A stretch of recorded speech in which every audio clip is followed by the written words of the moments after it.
Are you searching for the best in online black radio? Then go to blacktalkradionetwork.com, helping you filter through the noise. Real talk, black talk.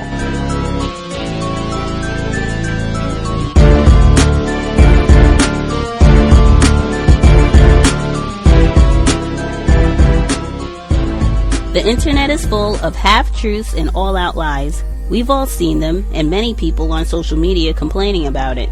Here's your chance to show and prove. WorldAfropedia.com is a black-owned and operated encyclopedia. There are several thousand articles, but we need help.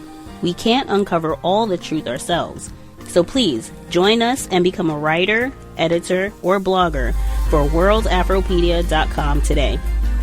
Every little bit counts. We owe it to the future generations to put the truth out there.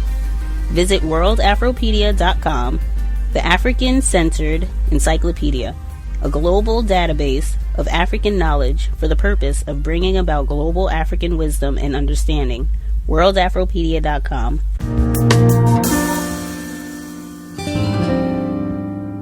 Just another notch on the bad PR belt. Uber fires more than 20 people in a harassment investigation. This is Tech News Briefing from the Wall Street Journal. Hello, welcome. This is the Wall Street Journal's Tech News Briefing. I'm Tanya Bustos in New York.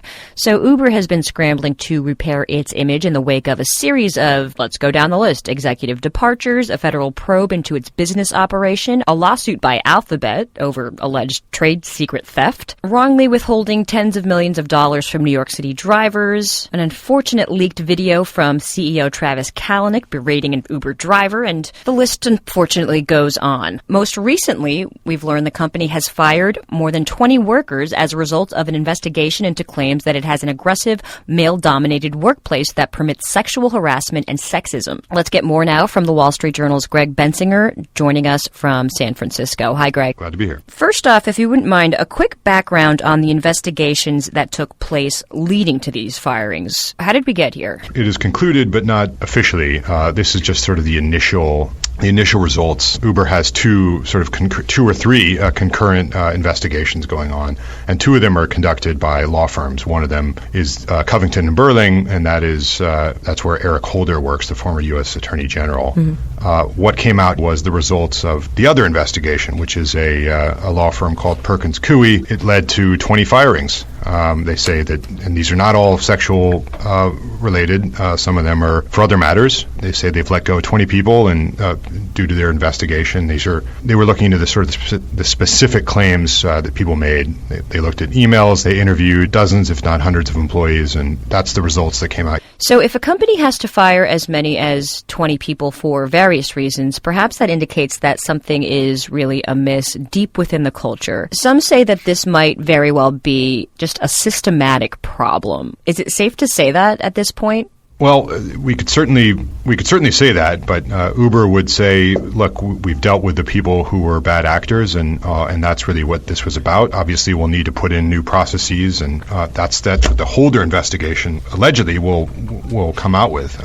New training, new ways to complain, new ways to be anonymous and have a complaint about a manager. And so, I think what they would like the public to hear is that we've gotten rid of the bad apples, and there are things we can do to improve the process whereby people have a complaint and have it dealt with swiftly. But we're cleaning house. So what might some of those new measures look like from Uber on a corporate level or strategic level? Where does it start in terms of trying to address these issues? Well, I'll admit that I'm speculating at this point. People who have done these kind of investigations before, I've talked to a number of them, and they say that typically what happens is you institute a new training process. This might include sensitivity training that everyone has to go through. New hires will have it as well, and often it's videos. People who work in large companies will know these well. And by making people watch these, they check a box at the end, and they've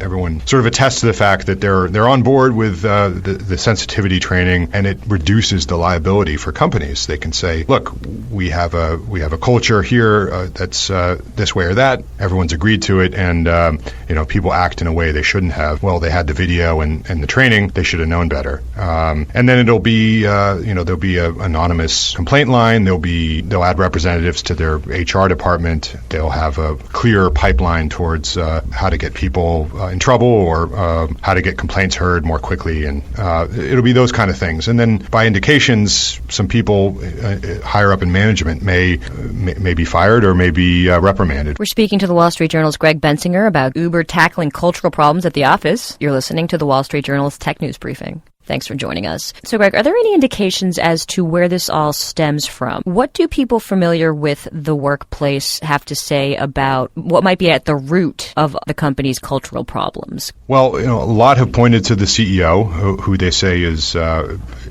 brash and sort of aggressive. But that's a far cry from being, sort of permissive about behavior that is illegal in many cases, and so it's hard to say. I think I think you want to point to one person, but I think it's sort of an attitude of let's grow fast and let's do whatever it takes, and let's not get concerned with the details. And sometimes the details are worker happiness and complaints about managers who've acted inappropriately. And those things are roadblocks to a much bigger mission, which is to, sort of taking over the world and with ride-hailing, having people change their behavior, no longer to catch taxis, but to do it this way through the app. And so you can sort of imagine people saying, this is a distraction, and let's focus on what's really important here for our investors and for customers and all that. Greg Bensinger, thanks as always for the time. Thank you. Canada. We should move to Canada. It was here, at Donald A. Wilson Secondary School, where a grade 10 student said she heard the N-word come out of a teacher's mouth. We saw two teachers walking towards us, and that's when we heard the remark. So what exactly did you hear your teacher say? We heard, nigger! Fest. She says it happened after a group of black students were denied entry into a volleyball tournament. The teacher allegedly said the gym was turning into a, quote, N-fest. Nigger! The student says she immediately reported what she heard to a vice principal and was shocked when she saw the teacher at school the next day. Jennifer is the mother of one of the boys. She says she's concerned with how allegations of racism are being handled and that the teacher is still able to communicate with the students involved. If my child had uttered a racial slur or something to a teacher, they would have been immediately suspended. I would have been called right away. It's been 4 months since the incident first came to light, and there is still no resolution. The board has said that they have a third party investigating the allegations.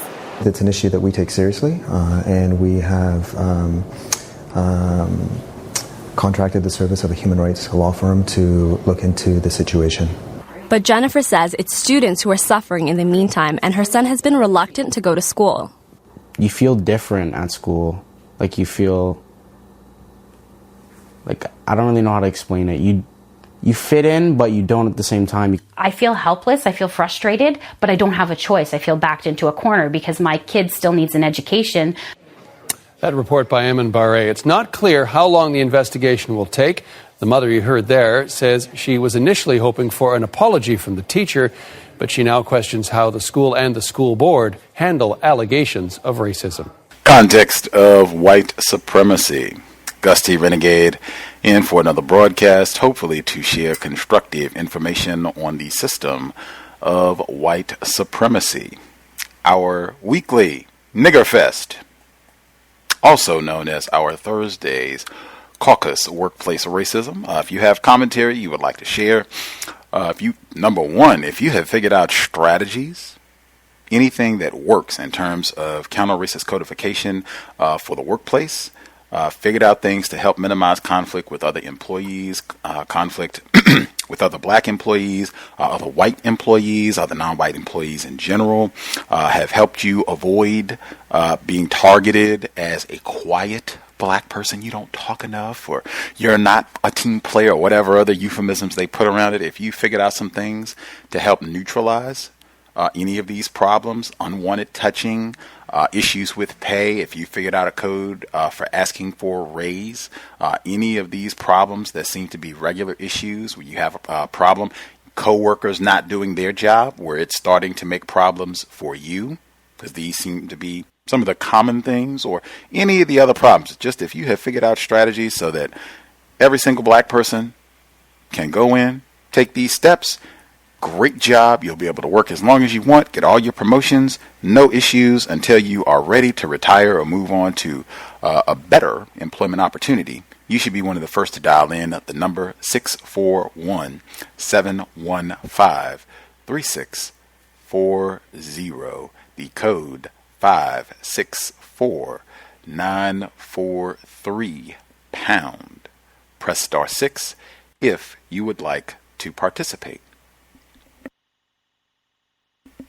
Number again, 641-715-3640. The code 564943 pound. Press star 6 if you would like to participate. Again, this is not a broadcast for spectators. If you're just tuning in to be entertained for a few hours listening to trials, tribulations of black people on their jobs, I am sure they have got better offerings for entertainment. We should not have folks who are just hanging out, listening wherever you're listening at, on your mobile device or computer or whatever it is. You are a black person anywhere in the world under the system of white supremacy. You should have input, commentary on racism, white supremacy, whether you've experienced it yourself, things that you've seen happen with other coworkers, reflecting on your work history, very important. That's something all of us, Gus T included, should be doing. Looking back, times when we were maybe a little bit more confused about racism, white supremacy. I feel like I might have to sneeze here. Times when we were a little bit more confused and just remembering how things played out on the job. And not understanding racism, and now being able to look back and accurately understand what was happening and recognizing where the racism was, what we did then when we were confused, what we would do now. Having a better understanding, I think that can be very, very helpful as well. And we do have a significant number of younger listeners who don't have like a long work history, so they appreciate being able to hear some of the experiences. I tell you, that also can be very helpful for us understanding what it means to be white, hearing how common some of the ways, strategies, tactics that racists employ to make our work experience horrible worldwide. Quickly, I'll just say that whole Uber situation, we talked about that before. I remember we played for workplace racism specifically a segment a few months back about this whole situation when it blew up. This white woman saying that she was facing these problems and it wasn't addressed, and all this sexism, and they came out in a big to-do, sexism. White women have all these problems on the job. It is a white male dominated work environment, and blah blah blah. And to see the follow up where they actually fired all of these people and are supposed to be doing other things. I played that in contrast to the segment that you heard in Canada, the school situation. Number one, school for me, that's workplace racism as well. You could put that in education too, but I just always heard school being described as that is work for children, and it's pretty comparable to the work environment, I would say. And we do have a lot of black educators, so that is their work environment. But and this white woman was on her job, so anyway. But just to contrast with that situation, where this racist white women teachers, someone just wrote about that. This white woman teacher in Canada, no less, where she can come out and say, it's turning into a nigger fest in here. No reprimand, no suspension, no sensitivity training, nothing. She's back in school the next day, moving on, hoping we don't have nigger fest number 2 to break out, just to contrast. And that's something that I think people should keep in mind, generally speaking, to see when there's an allegation of any of these other forms of mistreatment they like to bring up when it's conflation, alleging that it was sexism against a white woman or some sort of LGBT issue, ageism, disability issue, anything else, to see how those issues are resolved, if anybody's terminated, if they change policy moving forward. And when something happens where it's an allegation of racism, white supremacy, particularly where a black person is being mistreated. Moving forward, lots of people wrote in this week. It is going to be a task just to see if I can get through the emails. I will do my best. Number one, I am a track coach in the middle school in which I'm a track coach in the middle school in which I work.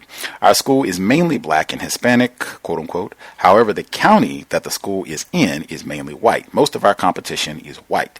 At a track meet this past week against a majority white team, a white kid was speaking to his black teammate and pointed at my teammate and said, "You should be with those kids. You should be on their team, not ours, because they look like you," all in quotes.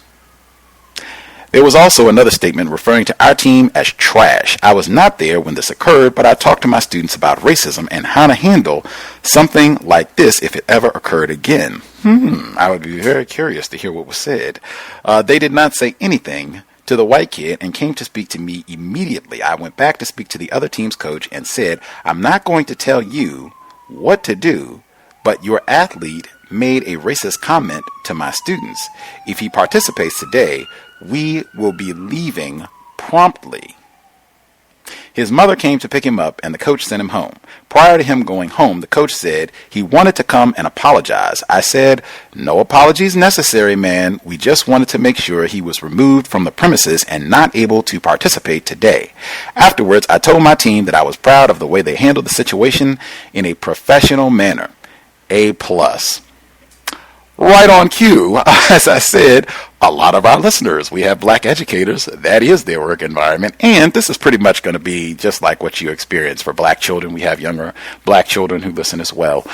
This is pretty much what it's going to be like. The things that you're experiencing in school right now, pretty nice representation of the way things are going to be when you get on the job. So might as well go ahead and start preparing now and learning so you can make better decisions and foil some of their racist efforts. But yeah, this sounds phenomenal. If you are interested, if you're listening, if you want to maybe chime in, call in and kind of give some of the details about what you said when you spoke with your athletes about this situation when they reported it to you, that would be interesting. But I think that is phenomenal. Black self-respect. I don't know where the idea originated from in terms of we're not going to play, if that was something that you discussed with your students first to see, what they want to do. If they were, are we prepared to leave? If they say, no, we're not going to discipline this racist child, and, if you all are going to leave, fine, you'll just forfeit the game. If they were on board with that, I'd be interested in maybe some of those details. But however it went down, it sounds like it was handled brilliantly.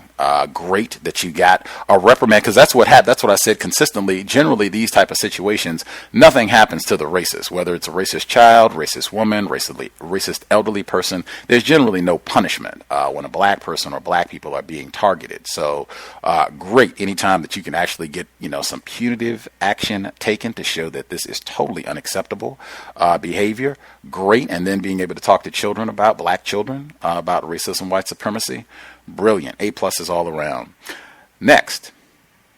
Ooh, boy, this is a little long. All right. I'm a black male of medium chocolate complexion living in one of the northeast states here in the U.S. I came across your program via Black Talk Radio a few months back. I was searching for more news-related programs, but with a black perspective.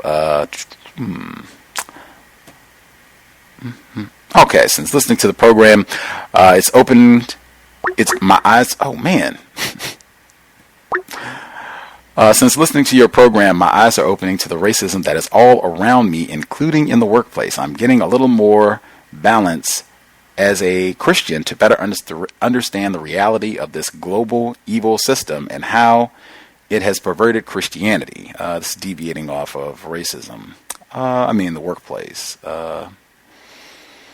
Okay. They're weaving in and out. This is a little bit more difficult because it's longer and it's not focused. Generally, for workplace racism, if we can just stay focused on the workplace racism, or if you have other commentary in the email, if you can maybe attach that at the top or the bottom and not have it interspersed, so we have to weave in and out of the workplace commentary. Let's see. Okay, here we go. I think I got to the workplace stuff. I feel like my head has been buried in the sand and I've ignored the subtle and blatant racism that takes place occasionally at work. I've been with the company for over 25 years and have moved up to now a management position. Many years back, before I became a manager, I remember a time when the building lost power for over 20 minutes, where only the emergency lights were on. Being very dark in the building, many of us walked around and talked because we could not work at our computers nor be on the phones. I recall one of the white coworkers say, "Smile," insert this black male's name, "so we can see you, ha ha ha ha ha." I shrugged it off and said the same thing back to him. Another time, I overheard from my cubicle my former white supervisor talking openly and loudly to other coworkers about doing some yard work in the summer. He said that he was sweating like a, of course, nigger. I reported this to the personnel manager, who is white, but to show how conditioned I was, I said to her that I didn't want anything to happen to him because he was the one who interviewed me and hired me. Trust me, now I wouldn't say that. She mentioned that the behavior is not acceptable and that she would talk to him. To add to that, over the years, I had to fight for just about every increase above the normal 3% annual employee increase.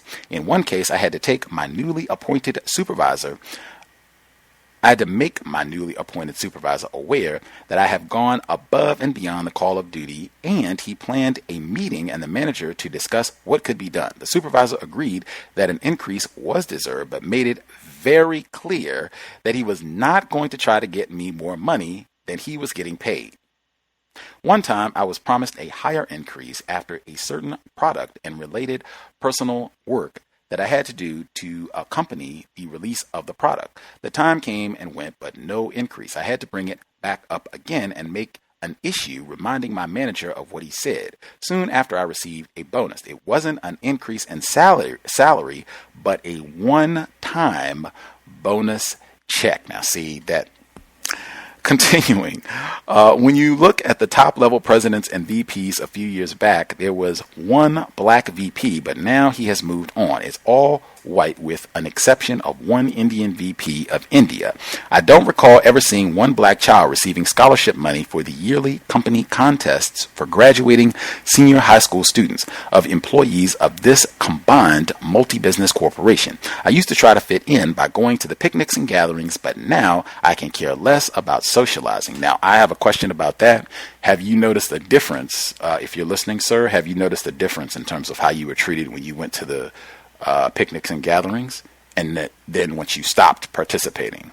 Was there a difference? Were you questioned about why you're not participating? That would be a question. Continuing. Because the company is very large with multiple locations around the world with deep pockets, their ethics program is pretty strict, yet scenarios will surface from time to time. I'm confident that if proven, documented issues arise, that HR will deal with it immediately. There are more personal experiences that I can share, and of my wife and children at work and school. That's it for now. Keep the program going. I can't even read the conclusion to the email because it'll totally distract everything with the broadcast. I'll leave it at that. He is not. Yeah, I'll just leave it at that. All I would say with the email, like I said, when we're more confused about racism, white supremacy, a lot of things can happen that we might look back on and shake a head or what have you. In terms of what you said about the white guy who made his racist comments, and then you went to report it and didn't want him disciplined or what have you. I think that's very, very common. That's just a part of our program. I hear that all the time when a white person practices racism, and frequently it'll be the black person mistreated. It'll be one of the first ones to stand up and say, hey, I don't want this white person to go to jail or to lose their job or anything like that. If we could maybe just have a hug and sensitivity training, everything will be all right. But that's why we are all still learning and trying to make improvements. The money issue, that's substantial. That's why I've been asking the past few weeks, if people figured out like a code, what to say, what not to say if you're going to ask for an increase in compensation, because whites can make it so difficult. I think Emmy talked about having documentation. I think this is one where they lied, where they said that they were going to give him a boost, and then they just gave him a one-time bonus instead of an actual increase in pay, as though he should be satisfied with that. That's one of those where if you can't get it in writing, and I know sometimes people might feel uncomfortable about, feeling like you're being pushy to get a white person to sign a contract or to put it in writing that, you said on this date, June 8th, that I was going to get, such and such a raise, for, whatever it is on this date, to try to make them do it. They might say, well, oh, you're not going to get it now, that sort of thing. That email confirmation, that can be helpful as well. To confirm, to put in writing what was said, that sort of thing. That way you have a record that can be very helpful in having a paper trail, actual documentation about this sort of thing, reneging on promises that, this was going to be available to you or you were going to get this increase, etc. Woo, we did not even put a dent in the emails that were sent in. Let's see if this one is short. We can include, this one is short. We'll get this one in. This blackmail. I mentioned during an earlier broadcast that my daughter was reading Angela Davis's biography. Well, it was during the school year, so I aborted the assignment. Now that she's out on summer break, I have given her words to define. These words were in the text of Killing the Black Body by Dorothy Roberts, former guest on the program. I've read the book twice and highlighted what I felt was of importance. Her new assignment is definitions. Listening to the audiobook of Killing the Black Body and reading the highlighted interest. I feel this exercise will broaden her vocabulary, denying the opportunity for her to be easily tricked or confused by words. Also, I wanted her to understand the importance of her female body. Schools are inundated with terrorists as the core to our kids' education. Arming her with word comprehension will make it less likely for her to be indoctrinated by terrorist narratives. She is 12 with more understanding of racism, white supremacy than many victimized adults. Cheers to the parents. She stands with her father that all whites are criminal because all whites are racist. She exceeds that it isn't a system. It's white people doing things to advance an outcome. Thanks for the program. Right on. We will stop there. Still quite a few of these to go, so that'll be job number 2 for Gus. I will add Stacy from the UK. I forgot to ring her at the start of the broadcast. We'll get her in now, and then I'll add the rest of the callers who dialed in with a hand up. Let's see. As I'm adding Stacy, the number again, 641-715-3640, and the code 564-943#. Press star 6 if you would like to participate. Folks who dialed in with a hand up, line should be open. Feel free if you have commentary. Can I be heard?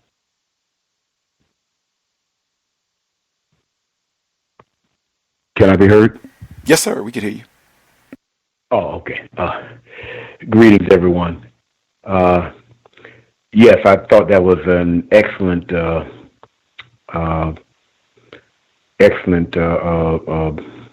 report by I believe the track coach, who I'm assuming is also a full-time teacher. Excellent.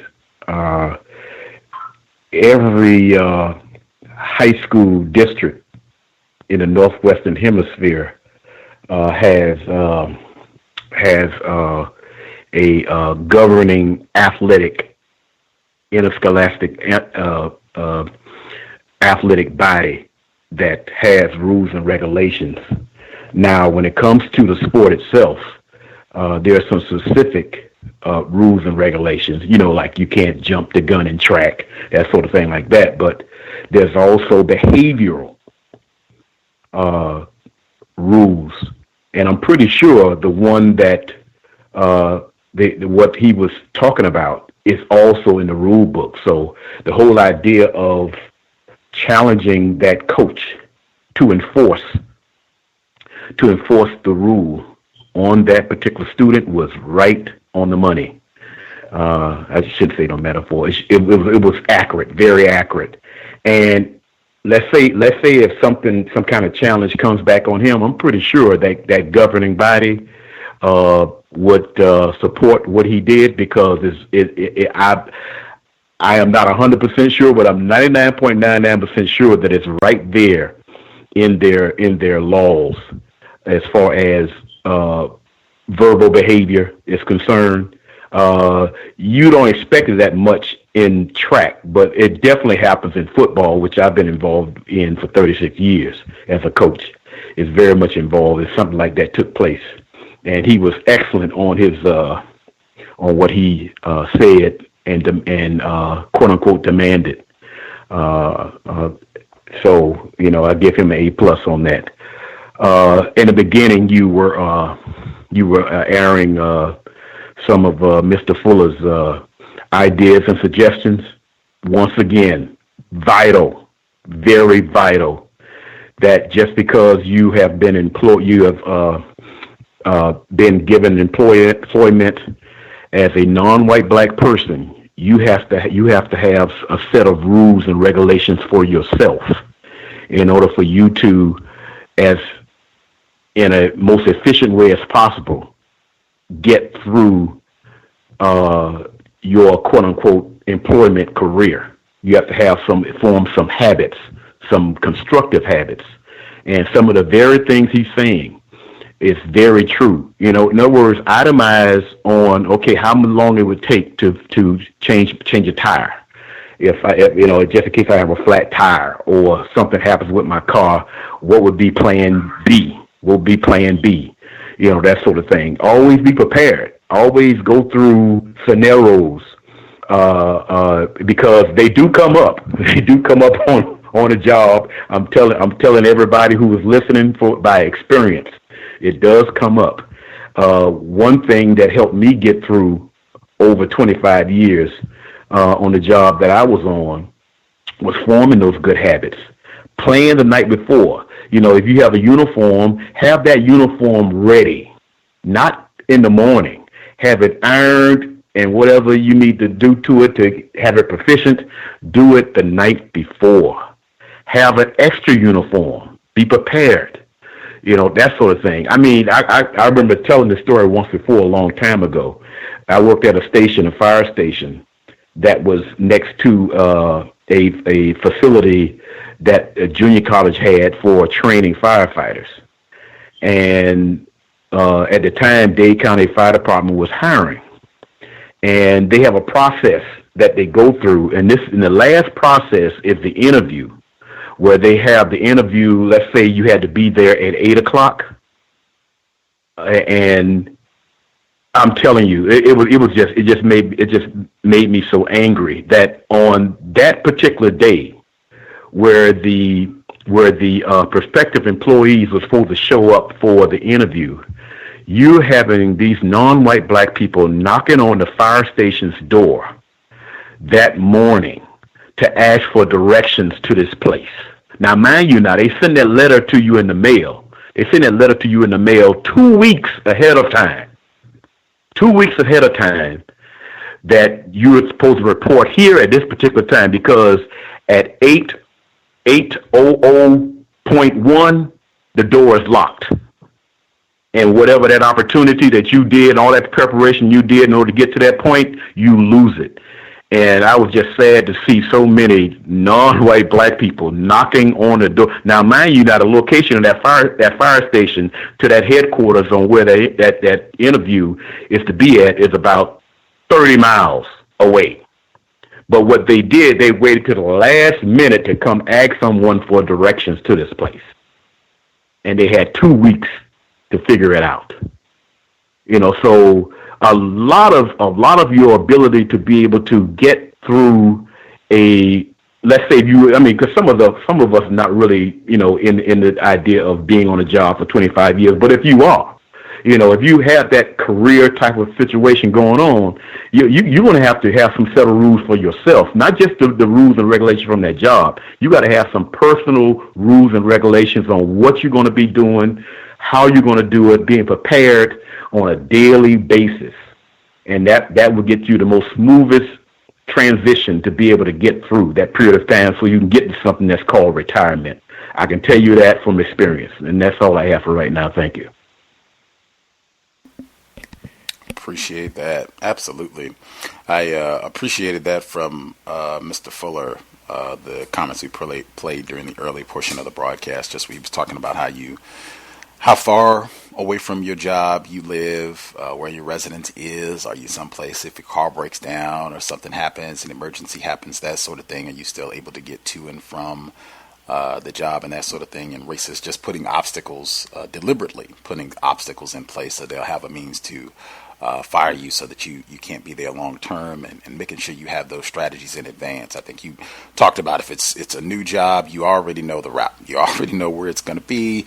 You've already done a drive-by. You know the traffic. They have, the apps and stuff that they got online now. Like, you can probably look and get an average of, this is what the traffic commute time average is for the past 20 years on this route. Like, they probably got all kinds of crazy statistics and analytics now, but at minimum, you can look online. This is the average time it takes to drive there, and make sure that I'm not late. Just, and a lot of this would just come down to understanding, at least I think, understanding racism, white supremacy, what it is, how it works, and that you are going to be terrorized on the job. Like, just understanding, like, oh, this is not something where I can just expect that I'm competent and I can do my job well and show up on time and everything is going to be great. No, that's not what this is at all. Like, this is total warfare. You can be tremendous at your job and still be abused, terrorized, fired at any given moment, denied promotions, and all of it. So just having that in mind, I think would motivate a lot more people to be as serious as firefighter is talking about in terms of the suggestions. Have that uniform done the night before or 2 days ahead of time. All that stuff in advance, so you can just get up, get where you got to go, and be there on time. Other folks who dialed in, who have a hand up, if we have not heard from again, this is not the broadcast for spectators. Other folks who dialed in, you should be with us as well. I think we should also have Stacy from the UK with us also. Stacy from the UK, are you with us? Hi, Gus. Grand. Good to hear from you. Good to hear from you as always. Tuning in, let's see, for her about 1:40 a.m. Friday morning. Is that accurate? Accurate. Right on. And also a general election taking place. Oh, that's right. That's right. Theresa May is going to get it done. That no good Jeremy Corbyn is going to take an L. Did you vote yet? Oh, I have. Oh, my goodness. Who'd you vote for? Certainly not Theresa May. For Corbyn or the Labour Party, but it's too early to tell in terms of the outcome. And at the moment, I'm digressing on, I guess, so I won't. Actually, I just realised I'm going off track. Well, I did ask, but it is an election. That's big news. They are talking about it. She voted. Yeah, but it's too early to call. But at the moment, it doesn't look like she's going to get the majority she was hoping for. Oh yeah, I think Theresa May, I think she's going to win. She's the incumbent, but I think she thought she was going to win by a huge margin, and so that would bolster her political power, and that is not going to happen at all. That's compensatory calling. Bingo. We'll talk about that down the road. Did you have workplace racism that you wanted to discuss now, or did you want to wait and listen a little bit? There are a couple of things that I've got, so I'll intersperse them throughout the program if there's enough time. But I wanted to, I know you were asking about pay rises or strategies for pay rises a couple of programs ago. And to be honest, I don't think I have a strategy that I've worked through, I have to be honest.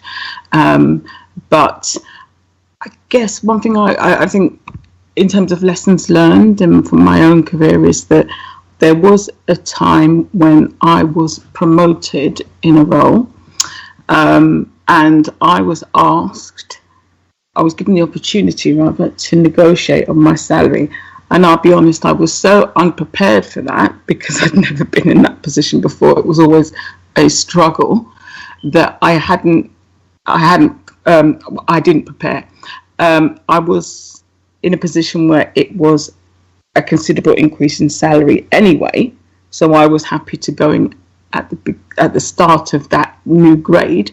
However, what I didn't appreciate that was somebody was going to actually ask me what did I want in terms of salary, and it sounds incredibly naive, but I have to be honest. So I guess the reason why I'm bringing it up is because if people do ever find themselves in that position, and I don't think it happens for non-white black employees very often, make sure that you do prepare for the unlikely scenario where someone does give you that opportunity. I do have a school situation that I wanted to touch on if I've got time, Gus. Sure. This was a long time ago because my daughter was about 6 at the time, and she had moved into a new class. Her teacher the previous year was a black female. This new teacher was a white female, and there was a little boy in my daughter's class who had also gone up to the next class with her. And I think this child did have some challenges in his family background. So, he was hyperactive to say the least. However, one day the teacher called me at the end of the day when I was picking up my daughter, and she asked to speak to me. And I said, is there anything wrong? And she said, nothing, but I just wanted to know if your daughter had made any complaints about this non-white child. This boy. And I said, no, why? And she goes, well, it's just that she notices that this particular boy picks on my daughter a lot, and so she was just making me aware of it. And I said, okay, well, thank you, but she hasn't said anything, and I'll speak to her about it. Now, I was always accustomed to asking my daughter how her day went and if there was anything I needed to know about, as standard. So I was, slightly confused that nothing had been said to me. So as we were walking home, I asked her, I said, does this little boy pick on you? And she said, no. And they used to play together anyway, and I knew he was boisterous and had a few issues, but my daughter had never complained about him in that way. So I said, okay, thank you. But what the teacher hadn't realised is that I got on very well with his grandmother anyway. So what it dawned on me is that this teacher wanted to use me as an excuse to get that child out of her classroom by telling me that this child was picking on my daughter, when in fact that wasn't the case. So what I did do is then go and speak to his grandmother and make him aware that that was what was going on. I've got a few other updates, but I'll come back to it. Yeah, but I just thought I'd share that because I do think we do have to be very careful as parents and how we get used by teachers in schools. I'll mute my line, Gus. Wowee. That is, if my math is correct, I think that's 3 white women that we've heard out terrorizing and doing different things. So this white woman, and I mean workplace racism, because they do the same sort of thing on the job regularly. Mr. Edward Williams, in his book, How to Support and Defend the United States Constitution for Victims of Racism, he has an incident where his white supervisor called him into the office and said, what do you think about, this is a black female, we'll just say Susan. What do you think about Susan? And he says, what do you mean? And he says, well, do you have any problems with her performance? She had any issues, and she caused you any problems? And he says, I don't really understand. And so he keeps asking questions, and he comes to his conclusion about all of this is that this white person wants to fire this black female and wants to he needs another nigger's help to fire this black person. And so Mr. Williams said he just ended all of it by saying, what problem are we trying to solve? And that pretty much ended the whole conversation. He went back to work and she kept her job. But he figured that was what he was trying to make happen. And racist they do this all the time. This side of situation, to call you in and, oh yeah, I think, he's been picking on your daughter a lot and he's just a little savage and we just don't know what to do with him, to start something up. And then you get upset and go, wow, that is incredible. And it sounds like that is another A+. Sounds like we had 2 listeners at least who had brilliant codification in how they responded in minimizing conflict with another black person to go inform this child's grandmother that you said you all had a good rapport, to go talk to her, let her know what was going down, and talking with your child, your daughter, about this situation, and her saying, no problem at all. We're fine. Just white women, dastardly, all around the world, U.S., Canada, UK, all around the world. White women in the classroom, lethal, and the importance of having those counter-racist strategies, being prepared. And just goes back to what Mr. Fuller says all the time: racism, white supremacy, what it is, how it works. That is critical. When you understand, then you understand the importance of being prepared when you go into these work environments, classroom, etc. Other folks who dialed in, if you have suggestions, if you have comments on some of the things that we've heard thus far, if you have your own situation, if you have a hand up, line should be open. Can I be heard? Hello, can I be heard? Yes, sir. Can I be? This is Big Victim from Birmingham, Alabama. I recently I was off work for a week on my vacation, and I went back to work this past Monday, and I've listened to you, Gus. The show about, at least I drive a truck about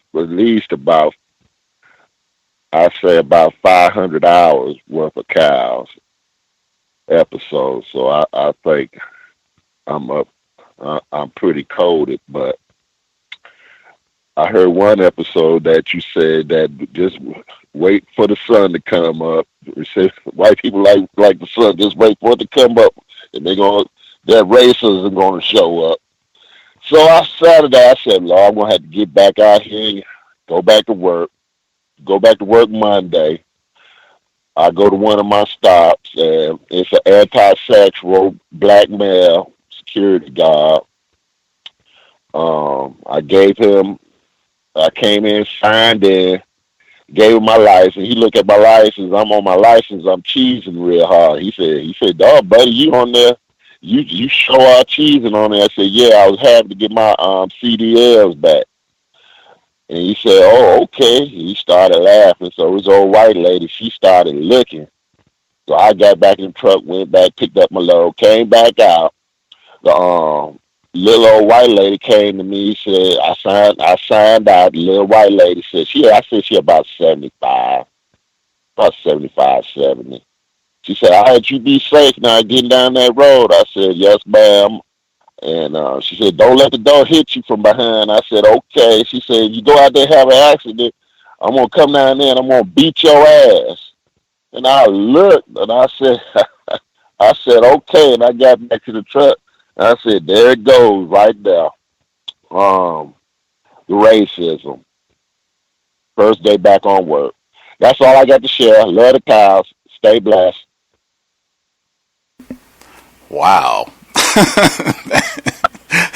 It doesn't get more flagrant than that. Wow. I think I've said before, birds chirp, dogs bark, white people practice racism, white supremacy. That is pretty standard. That's one of those, and she says she's an older white woman, and this is god-awful Alabama, where I have been, unfortunately. An older white woman, I could totally see it. It doesn't have to be Alabama. I could see it. No, Gus, that was South Carolina. Oh, okay. I'm from Birmingham. I left out. I drove over. It was in Anderson, South Carolina. Okay.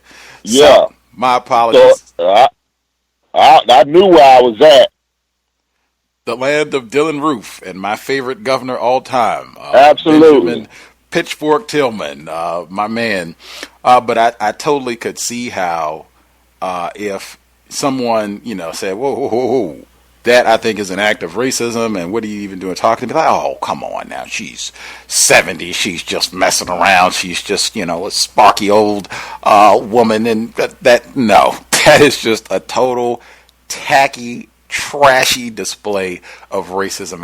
And in a work environment, I cannot imagine like a white person, period, of any age talking to another employee in that manner in a job. I mean, unless we're at a bar or something, unless, this is just whatever, and we got, this is a saloon type atmosphere where people are, walking around and drinking beers and all sorts of debauchery is going on all day long. But I mean, if this is a job, you said you sign in and what have you, like we got some sort of decorum in how we conduct ourselves. That is just as flagrant as it gets with regards to white supremacist behavior. And I would say good job, and not, that's one of those where I think some people might get emotional and fly off the handle. And just going back to what I've been saying today, the importance of understanding what racism is. You said at the beginning of your commentary, sir, you said what you'd heard on the program before, you can bank on it. It's predictable, white people being racist. And I think when you can have that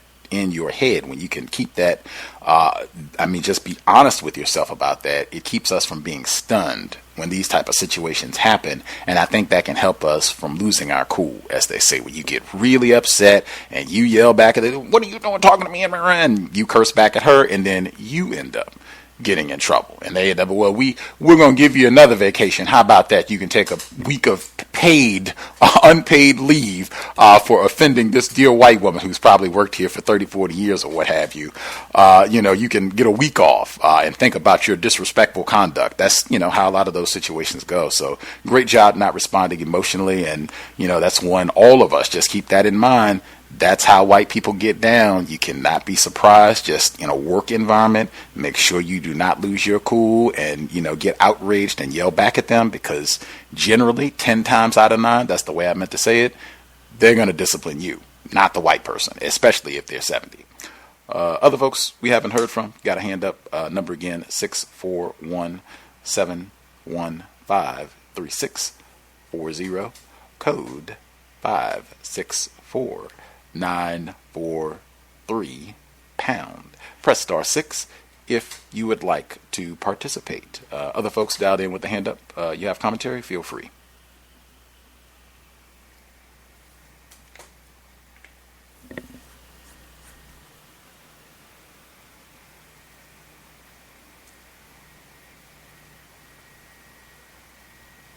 We have spectators again. I will get in some of the emails while folks, even though I will state again, Thursdays is not a program for spectators. Certainly not the workplace racism. I don't think the folks that are listening in via computer, or if they're listening in via phone, I don't think these folks, if you're working, even if you're self-employed, can truthfully say they're not haven't seen anything related to workplace racism, not having any issues. I'm a little doubtful that is the case, but continuing, I will go back to our email list, picking up on the next one. They wrote theirs out. They said they normally work during Thursdays, so they wrote it out in advance. I'm a 58-year-old black male who lives in the San Francisco Bay Area, 415. I was recommended for work at a theater from an associate who knew of my experience as a food server for private events for powerful people who live in the Bay Area. Gotta be white people. I worked at the job for about 3 years, and it was my first manual labor job in my life. I served many people who control banks, the internet, and Amazon. Anyway, I was hired December 26, 2016 to serve drinks as a bartender, which I had never done before. I fumbled my way through for about a week. The other bartenders, majority non-white males, attempted to give me constructive information and assisted me when I couldn't perform certain tasks. Very little information was shared regarding the actual business, and after a week, the bar business in the theater was sold. I had heard rumors of the selling of the bar in a year prior to this, and it finally went through. The new owners brought in a racist white male to get their new business up and running to a higher standard.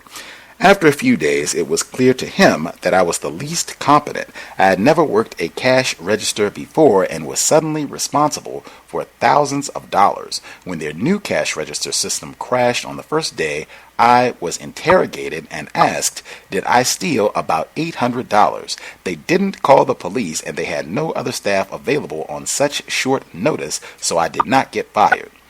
The racist suspect male supervisor watched me intensely and made me count hundreds of dollars on demand and explained things to me like I was retarded, which in the system of white supremacy, I am retarded. Let's see, continuing. I have never worked in the inner system of a business, and I was frequently confused. The bosses would constantly sneak up on me and watch me work. I would get very nervous every time this happened and would fumble. My job was to serve 300 to 600 white people as much alcohol as they could drink before shows in the theater. Woo!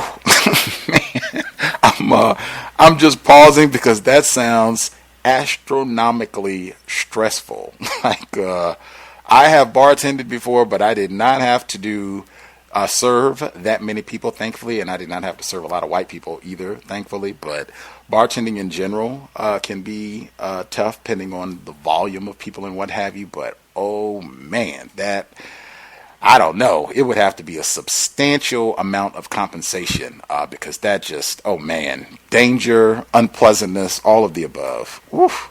Worst combination in the universe, whites, alcohol. Continuing. After about 3 weeks, I was still slow at doing the job, and even though they didn't have replacement workers, I knew I was going to be fired as my hours were being cut to a few hours a week. I was getting more and more depressed about this. Several days later, when the racist supervisor was pretty fed up with me, I decided to go out fighting. I went in to work and decided to put on a grand show as if I had been a bartender all my life. I didn't know how to make most cocktails or all the complicated names white people used for these cocktails, but I made up whatever they would ask for and realized many of the customers didn't know how they were made either, although a few told me how to make it correctly and a few got angry that I messed up their drink. I made huge movie-like bartender gestures and addressed every customer as sir or ma'am and encouraged them to tell me about themselves and their drink as I tried to guess what they wanted in them. Every night I went home and Googled videos about drinks and how to blend ingredients. I didn't get fired, but was sent running around by the white overseer and told if I didn't get it together fast, he would let me go. He spoke to me rudely and constantly questioned everything about me. I found out he was in a temporary position and would be gone after the owners felt we were up to their standard, so I decided to hang in there as best I could. It was difficult for them to get replacements, and I told the overseer if he ever needed someone at the last minute to fill in, he could give me a call anytime, making myself available 7 days a week. Finally, he took advantage of this, and I would do just about anything he requested, only replying with, "Yes" or "No, sir." I studied every day and bought all the ingredients and equipment that we used at the bar and made a bar at home. I spent $150 on all kinds of alcohol and made my lady mate and I drink the cocktails I made almost every night until it was all used up. I made it a habit to never engage in small talk with coworkers and attempt to not let my guard down. I stayed in the question lane, which got most of my coworkers and bosses to share constructive information, and I thanked them even when they mistreated me. It's now June, and I have survived this job, as there are so few employment opportunities in the Bay Area for black people. That is the truth. I have a full schedule of work now. I always listen to the suggestions regarding policy and procedures, but this business is able to operate without enforcing much of that. Now, that is one thing that I can say, totally different environment. I would even say a good portion of what we discuss here is not applicable if you're in an environment like this, in one of these lawless type environments where there's not really, or the policy and procedure is real loose. It might not even be written down. Man, totally different environment to operate in, and particularly if it's an environment with alcohol on the job. Totally different situation. It's going to be a lot more hazards and unpredictable things that might happen. Continuing, the regular overseer has told me he is happy with my work, selling their drinks to their customers in their theater, as I remind myself that it is not my bar, my alcohol, or my company. I'm just there to earn coins and do the work. Thanks to Gus and all the callers who have shared so many ideas on how to carry oneself on the plantation. Great from our listener down in the 415. The only thing I would add to this, Very important what he showed there about being on a job and saying, hey, this is not something that I have experience for. This is something that we've talked about a lot as well, being on jobs where you're not adequately trained. Where white people, it doesn't sound like these white people, the new owners, when they came in and bought this theater bar situation, it doesn't sound like they, they have bartending school. That does exist. I mean, they could have said, in the Bay Area, I know they got classes on bartending, like, hey, we'll pay for you to go to this class, you take this course. I don't think that's the sort of thing that normally takes a year to complete, right? It's not a PhD. That's the sort of thing you can knock out in a few weeks, if not, a matter of days. We'll send you to bartender school and, boom, whatever. I don't think it's really pricey either. They could have done that. If you're in a work environment and I am not properly trained to do this job well enough to keep the job, you might have to supplement your training. And it sounds like that's exactly what this person did. Mr. Fuller might even say that this is a great illustration of compensation, what compensatory counter-racism looks like. I'm on this job. I want to keep it. Looks like they're going to fire me. I'm going to do what I can to see if I can improve my skills. Going home, practicing, having, he said, his care mate, having her participate and being able to get better. That might be something that you have to do on these jobs, where you can get information and use some of your free time to train, enhance your skills, learn more, so that you can function better on the job. And it seems like that worked out. I'm also a big proponent of the sir, ma'am thing. I do that all the time. And I view it not as you all are superior to me and I'm looking. I say it to everybody, because the environment that I'm in is so saturated with disrespect. I have found that can be effective when I'm not trying to be rude to anyone. I say sir, ma'am to everyone. It doesn't matter if you say that back to me. I'm just trying to move. That's just my code in terms of how I address people. It really doesn't have anything to do with you at all. I even say sir and ma'am to racists and, whatever else, because it really doesn't have anything to do with the other person.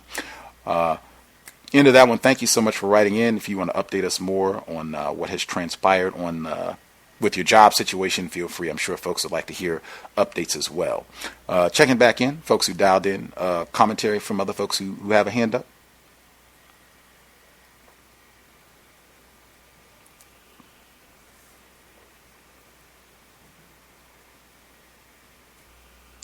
Wacky. And there are people with hands up, and even they are not commenting. No idea. Wackiest thing ever. Another. Can I be heard? Yes, sir. How you guys? Gus, the caller, everybody. This is the Voice 305.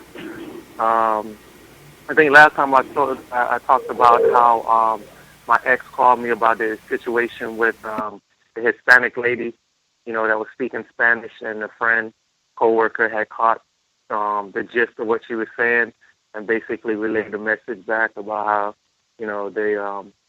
they're like pigs, and their work areas like pigs. And but she had called me again with another issue this week, and it was about another Hispanic lady that works in their department. She handles an account, just like her workload is just as even as everybody else. Now, my ex has been there she's been there for 7 years, and this lady's only been there for 3. And, she complained about how her workload was too much. So the Hispanic lady tells the boss, like, hey, I'm going to leave because I'm not getting enough money. So it's been, I think since that time, it was about last week.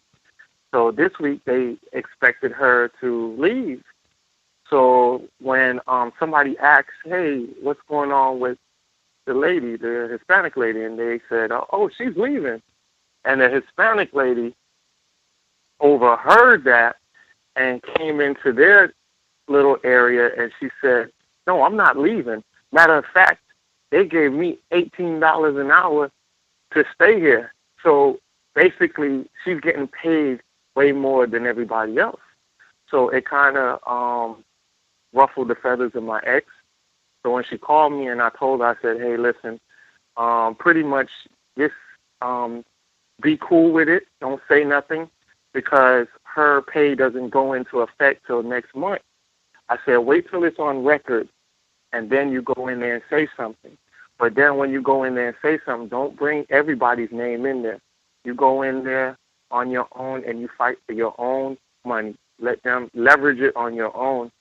And she was like, yeah, that sounds like an idea. Because I said, if you go in there and you go to the boss is pretty much, he's a white guy. So I said, if you guys go in there and you guys are all black, they're going to sit there and give you the same excuse like, oh, well, I try to see if I could get you guys, just giving you that waiting to that weight of hope. And I just told her, just go in there and fight for yourself. And she wasn't really supposed to release that information like that, so she could get in trouble for it as well. But like I say, with the whites and Hispanics, it's a lot different when you're black. So I just wanted to chime in about that. Also, I wanted to chime in about Comey, his workplace racism. I kind of chuckled because I know, Gus, you always, and the callers, everybody always emphasize about keeping notes and how he kept notes on Trump and he didn't keep notes on Bush or Obama. I found that very interesting. So that was a highlighted moment of that interview. And I'll mute my line. Oh, I did hear about that. He said he started making notes after his conversations with Trump, if I recall correctly from some of the news reports. Former FBI Director James Comey, Mr. Comey, he said he would, I guess, go have his talks with President Trump, and then once it was done, he would just go jot his whole notes, I guess, like a summary. And that's almost what I've said you can do with workplace racism. That was his job. May have been his workplace journal where he took his little notes, talked with President Trump today, whatever else. But you could do the same thing, and it doesn't have to be really long. I've been saying that for a long time. It doesn't have to be something where you're not writing a book with this thing. You can, but it can be really short. You can take 5-10 minutes and just jot down, this is what happened, or just the highlights. This is what's significant. Or if you want to, write a specific sentence or what have you, or a phrase, if a racist joke was said or something like that, you just jot it down really quick and move on. No big deal. And that could end up being really important. Those little, few sentences that he jotted down ended up being really important down the road. Same thing can happen with you as a victim of racism. As for your, I guess your ex girlfriend, her compensation issue, I think waiting for it to be officially like on the books so that they can't say, oh, that's a rumor, that's not what she's being paid. This is what I think that's a wise move with that situation. I was thinking, I don't know how many other employees there are, right? When you were saying like encouraging your wife to go in and just as an individual, United Independent, right? Go in individually and see if she can get her compensation increased to be on par. I was just thinking also, I guess sometimes these type of things they do like a collective effort, and saying this one individual is getting this whatever the pay rate is, $18 or what have you, and the rest of us are getting whatever it is, nickels or whatever it is. I guess sometimes having a group effort, I can see how some people say that's constructive, but I totally understand the logic of what you said to her. That did come to mind. Sometimes people say it's better if we can get a whole group to go in and do it together, but that can be really difficult to organize, and everybody might not, be on board with it. It can be difficult to get all that together, get everybody on the same page, as they say, to coordinate that sort of effort. Other folks? Yeah, correct. Oh, go ahead. Sorry about that. Chime in real quick. No, the reason why I told her to go individually is because, like I told her, her friends can go individually, but it's better to go individually because, a lot of bosses, they'll tell you, all right, I'll give you a raise, but don't tell the others. It's easy for you to get it individually like that than for him to be a group at one time, So that's why I told her that kind of strategy. So I appreciate it. That makes total sense.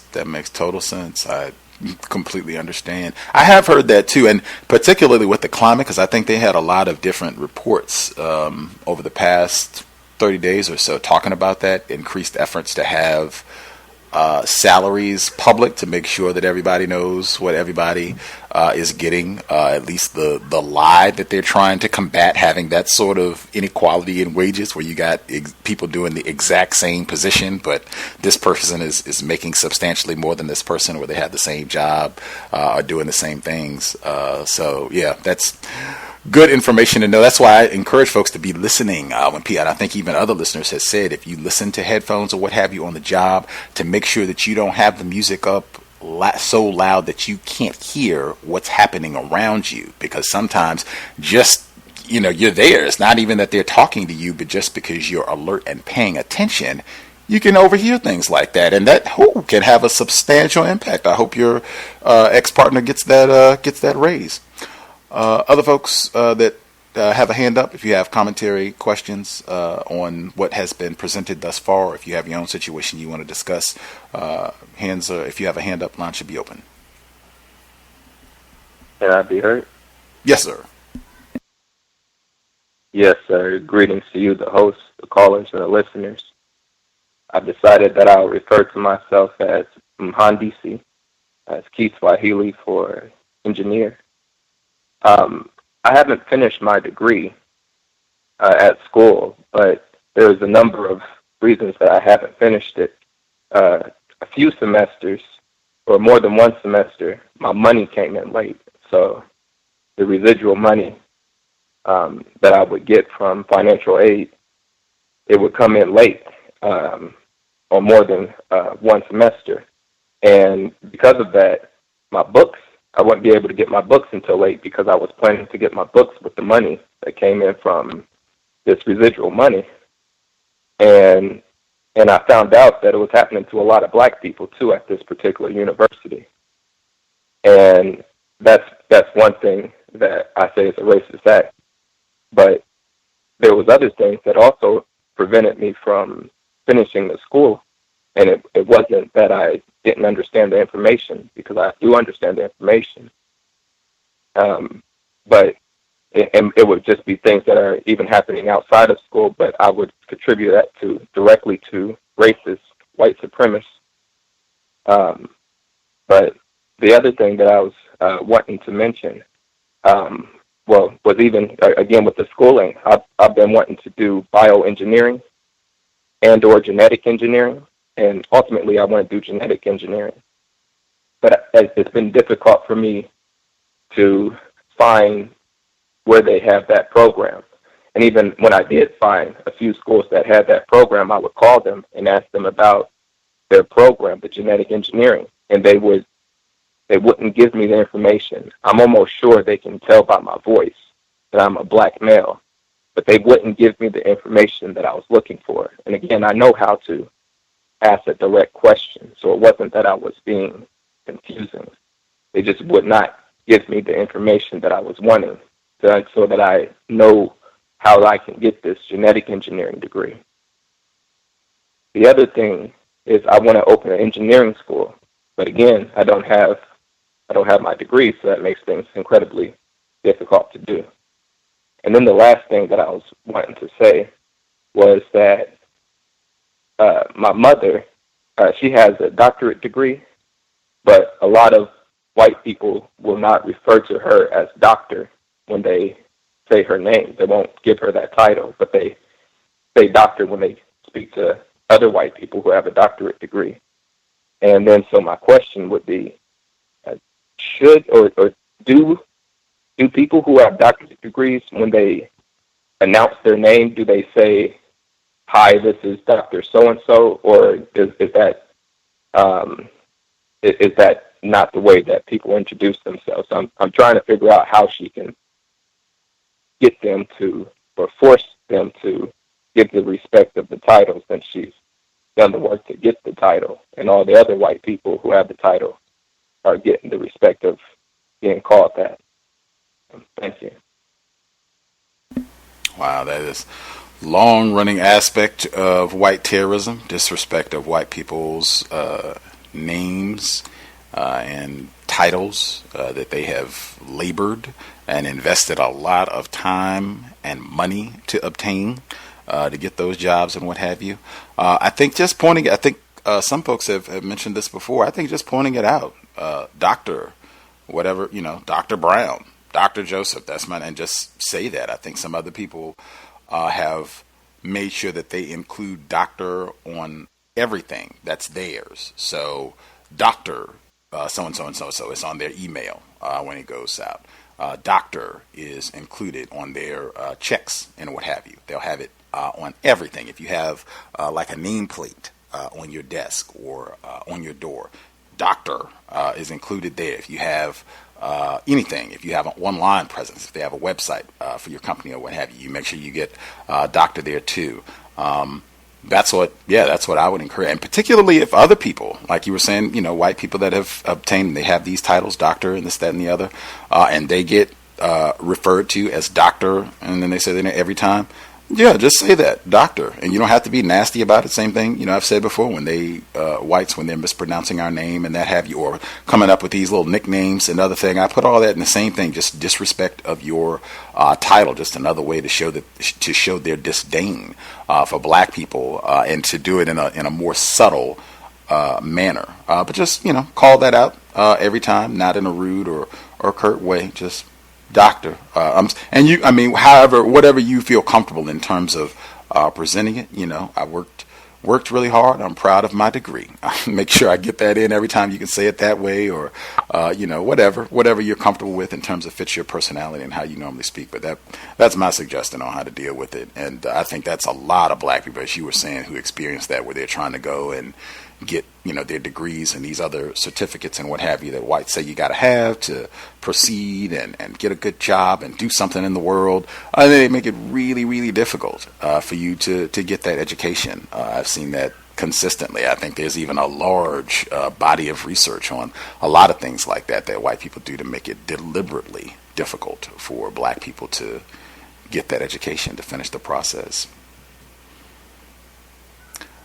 Other folks that we've not heard from, if you have a hand up, the line should be open. And again, this is not the broadcast for spectators. So if you're listening in, feel free, chime in. Folks who dialed in with a hand up, line should be open.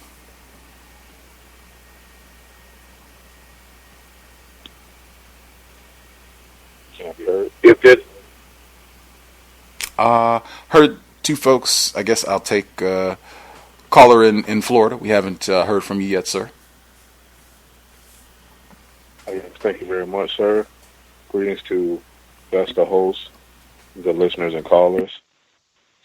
I wanted to start out with an incident that's been going on this week. I had a vacation last week, and when I got back this week, I was informed before I got back that there was going to be someone who was going to be starting another job, who put in their what's called a 2-week notice. And well, it's about to be Friday tomorrow, and it was supposed to be her last day was next Thursday, I believe, because she's going to be starting with something where she can be working from home, and she has 4 sons, so she'll be able to be closer to them.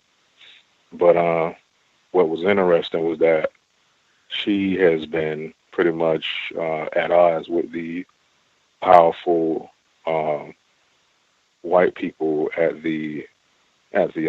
my place of employment. And what changed from her last day being next Thursday ended up being her last day was supposed to be this Friday, or pretty much tomorrow. Then apparently she just sent out an email today saying that today was going to be her last day after her lunch break. So before today, maybe like yesterday, they pretty much found her replacement while she was still there before, it got to her last day, I guess, to get the person trained up. And it was a white female from across the hall. So I guess they just, transferred her, without even an interview or, any kind of way to have a vetting process or, whatever they do to make it seem or to make sure that a person is, able to be, qualified for the job. They just sent this person over there while this person, the black female, was almost done with her time at the office.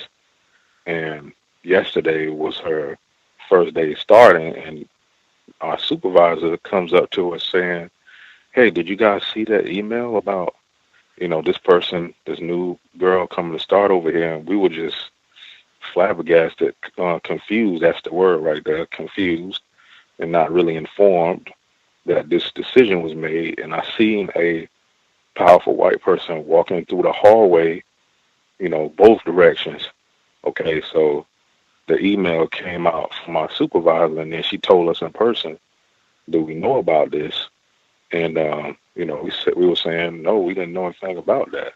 And I knew who this other person was, who was supposed to be replacing the black female.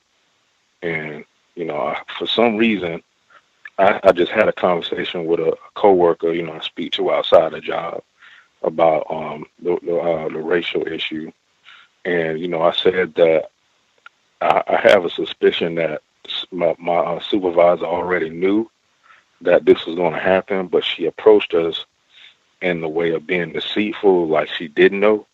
I guess I just couldn't help but think that way, because it's like you kind of have to think that way under these conditions.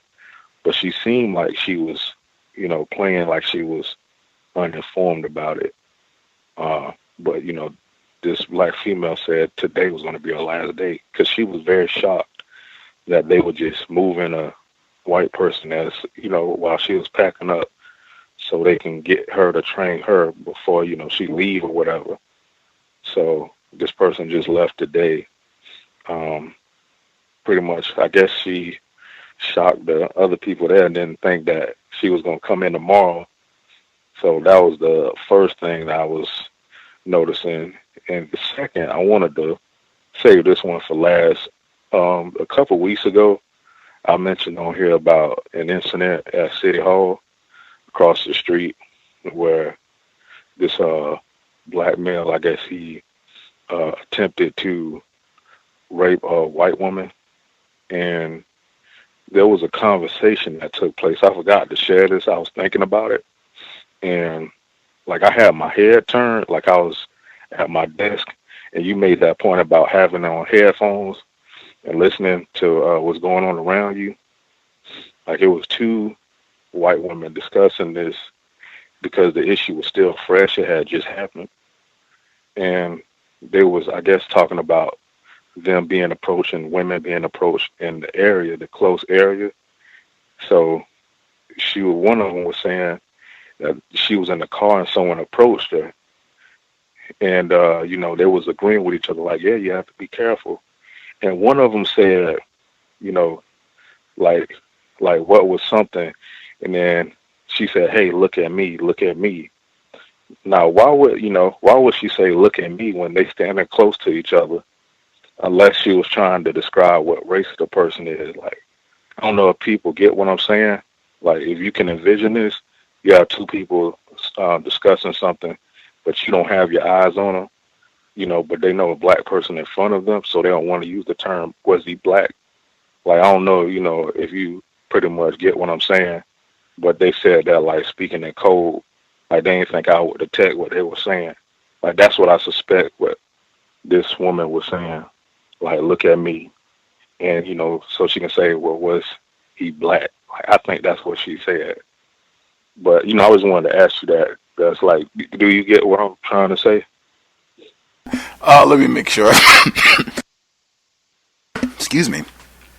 Let me make sure I'm understanding you correctly. You said that these two... Excuse me, I'm about to die.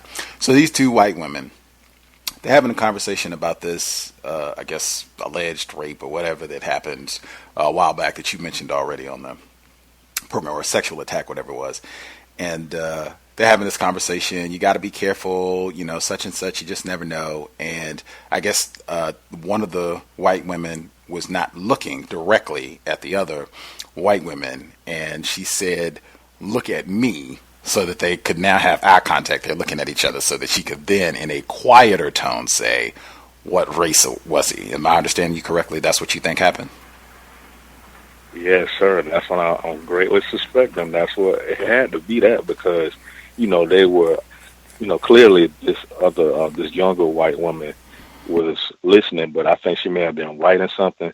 But she said, "Look at me," instead of just saying, well, was it a black person? So she was trying to communicate something, but she knew that I was sitting right there in front of them, so she didn't want to say the term black.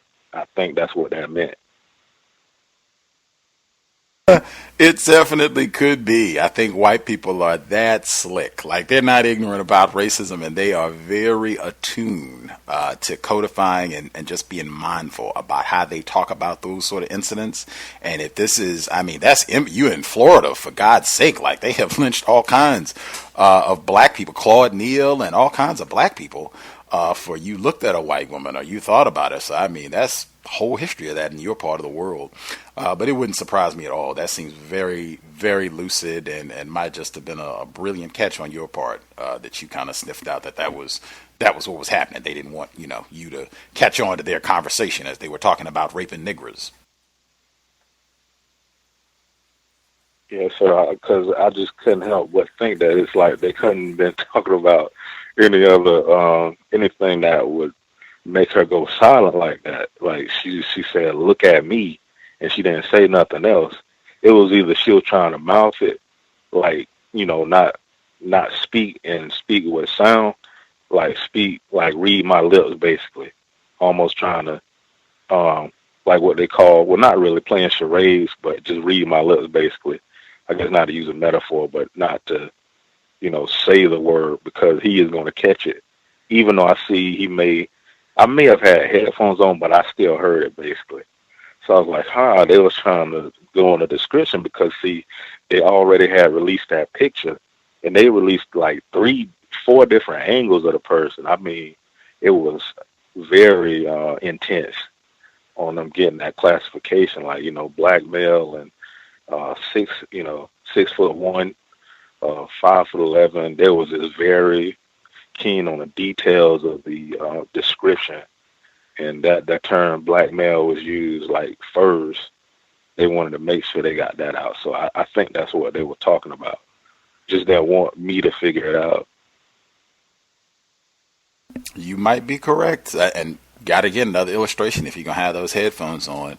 Very important. I know some people have said that they are so smooth with it that they'll just have the earbuds in, but they don't have anything playing just because it keeps whites from disrupting them and talking to them or what have you, and they can still hear what's happening around them. If you do want to listen to something, just have it on low enough that you get the same effect. You can hear what it is you're listening to, and you can hear what's happening around you. You might get, seems like some people got some gems from just paying attention to what's conversations that are happening around you, and a lot of that can happen if you are just alert, paying attention, and you understand racism. With the first one, that was super tacky. I didn't want to just gloss over that. Wow. And not that I'm surprised about them just going and nabbing any old white person to get a job. That's done all the time. And I think even I've heard this consistently. It may be false, but I have every reason to suspect that it's true.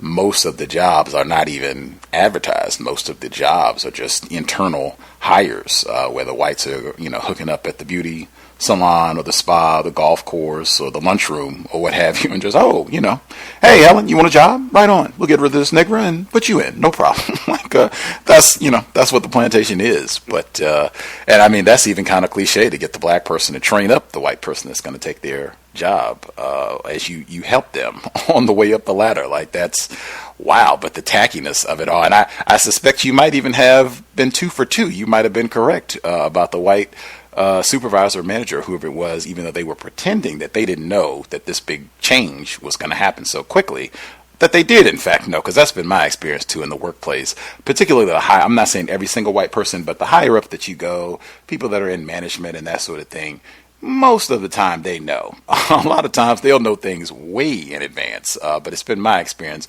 White people, they know, and they tend to be very informed. So you might have been 2 for 2. She might have been just lying and trying to act like, oh, yeah, I had no idea all this was. I was just blindsided like you all. Wow, so what a crazy June has been. She knew. They sent her the memo last week that they do that sort of tackiness all the time, too. Other other folks have commentary that they would like to share, if you have not spoken at all, if you have a hand up, your line should be open. If you want to comment on anything that you've heard thus far, if you have your own situation, feel free.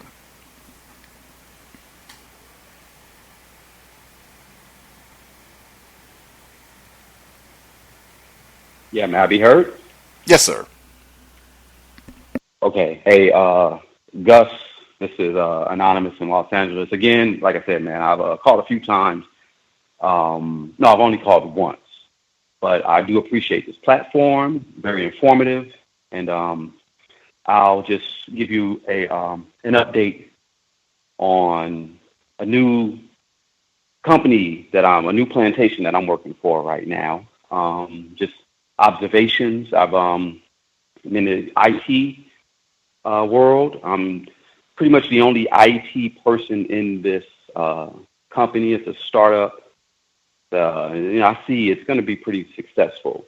And I came on as a temp, but I've been there since maybe February. But they they're playing games like they normally do at these different jobs, these different companies, plantations or whatever, because they said that they would hire me full time after X amount of days, 45 days. It's been past 45 days. I'm still not full time, but that's cool. I mean, full time, but that's cool. It's fine because, like I suggested, any young person listening, definitely have your own thing that you do on the side. If you're going to dedicate X amount of hours to a company, at least give yourself 1 or 2 hours per day where you're building up yours. And I've always been doing that. And working for them, it's cool. It's allowing me to pay bills on time, versus working for myself and in that matter.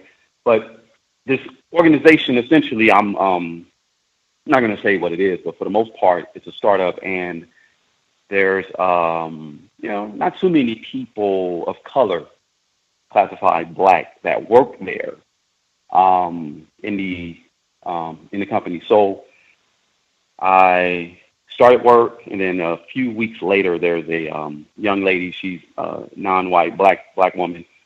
She's a little younger than me. She started as well, temp, same thing. She's an assistant to the VP, and the guy, he's okay or whatever, and it doesn't seem like it's too much of a task for her. From her experience, from what she told me, her experience, it doesn't seem like it would be hard for her to accomplish what she needs to have done. Long story short, she's been there a few weeks, and me being in IT, I got wind of some changes, and they wanted to pretty much, essentially, they demoted her.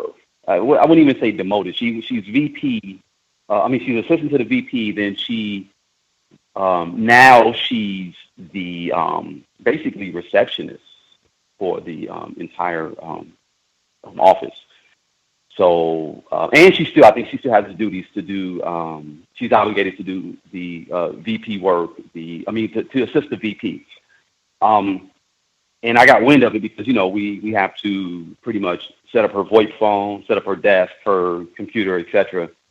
And so I just put her to the side. I don't know if this is codified or not, whatever, but I just put her to the side and just said, hey, they're going to move you. And I just kind of gave her a little bit of a heads up.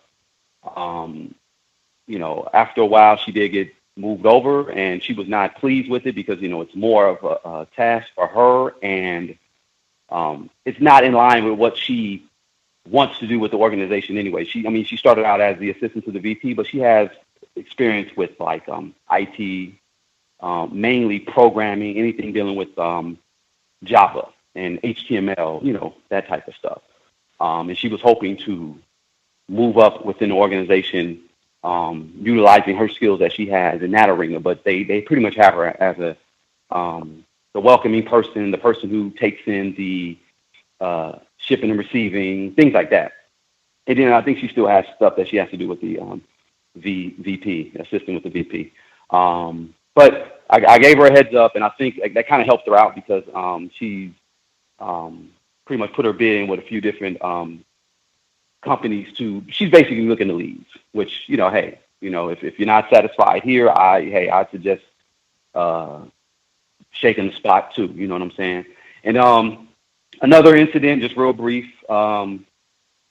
it's funny. I find this funny, but like I said, I'm in IT.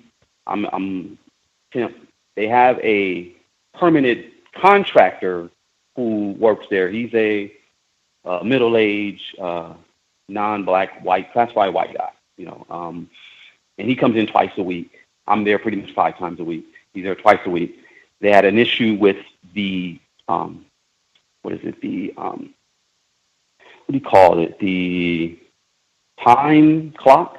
Yeah, time clock or whatever. Basically, their system for people clocking in. They had an issue with I guess it's almost like a biometrics. You put your finger to clock in or whatever. So for the most part, went down there to investigate. The HR manager, she's a Asian female, wanted me to help her investigate the incident that happened where there was an employee who couldn't log in. So we had another employee, tap the scanner with their thumbprint or whatever. It's biometrics, essentially. It worked. The person who did it was a Latina, classified Hispanic female. It worked for her fine. The person who had the issue, we had him come over and tap or put their finger on the biometric sensor. And, he's a brother. He's black or classified black male. And it didn't work for him.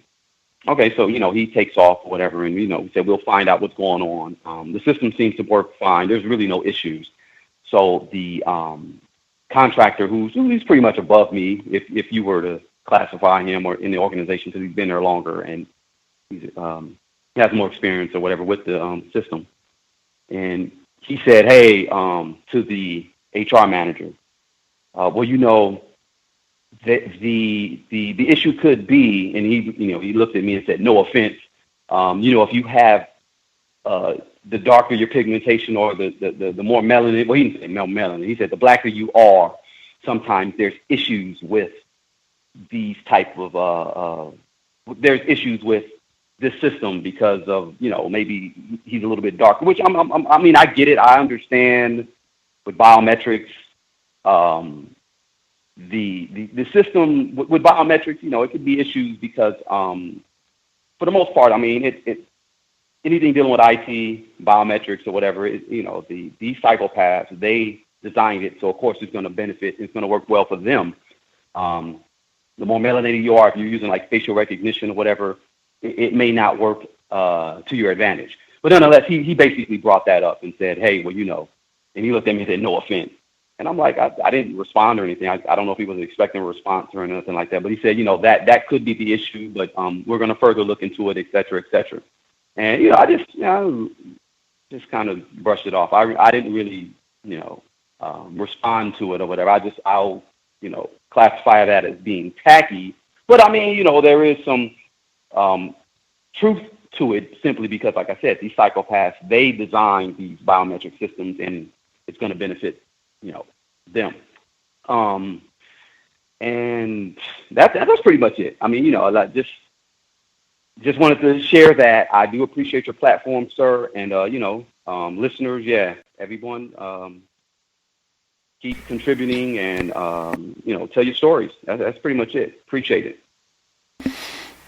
Thank you for sharing. I guess the comment about the biometrics, a listener just shared that. They were saying that a lot of some of the facial recognition technology or new software that they're coming out with, that one instance, a white person was using it, worked really well. Non-white person came in, didn't work. And they were saying they were observing that same sort of thing happening where this software, the people that are making it and test subjects and what have you, it's all being designed for the benefit of and designed by and for the benefit of racists. Non-white people are not figured in at all. But yeah, I would just Duly noted that he said it. I wouldn't have anything to say about it either way. Just let me know when it's fixed so that it will work for me moving forward. I thought it was important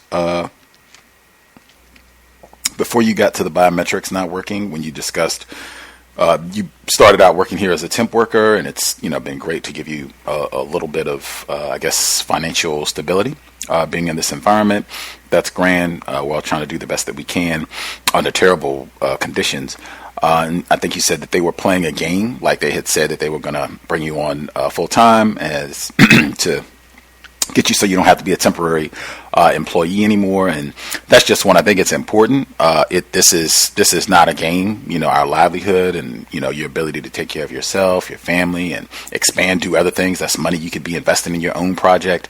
That is racism, white supremacy. It immediately reminded me of Thomas in New York and a number of our other callers who had talked about this is a long-running pattern. I think Thomas in New York specifically talked about on one of his jobs, they would hire black people, temp workers, to come in, work at this firm, and I think the law in this area was that you could only be a temp worker for 90 days or whatever it is. And after 90 days, you have to bring the person on full-time. What they would do, they would wait until your 89th day and then let you go, and then hire you back so they can get another 90 days of working you as a temp worker. And they were doing this deliberately with the black employees that work there. Thomas in New York talked about this. This is way, way back years ago. But this is a long-running pattern. I suspect that it's worldwide. So that way you don't have to pay black workers full-time compensation and all the benefits and everything else. You can give them the lowest amount of compensation possible, and you don't get any of the benefits and everything else that would go with that full-time employment. Also, with the second segment where you talked about kind of giving the heads up when you got wind that this, I think it was a black female employee that they were not going to be progressing, moving ahead with her in that position, that she was kind of going to be moved to a different spot that she wasn't pleased with. I think and I've said this consistently, we have a lot of non-white people that try the best that they can. According to what they reported, they try as they can to share constructive information with other black people on the job. That is great. The only thing I say is, hey, I United Independent, I know the work situation, you at least I say it's very important to keep in mind. This is not a situation where I would say you have allies, homies, partners. It's going to be United Independent. Every person there who is non-white is not necessarily going to have your best interest at heart and that sort of thing. But hey, if you get information that you think is constructive and you want to share it with another black person, that's great. That's black self-respect, in my opinion. So that's great. And giving her some information so that she can adequately plan for her future. If this is not going to be something that is pleasing to me anymore, then let me get my resume updated so that I can get the heck out of here. That is tremendous. Great job, sir. Great black self-respect. If other folks have commentary, if you have a hand up, if you have either your own situation you want to discuss, or if you want to comment on what's been discussed so far, if you have a hand up, feel free.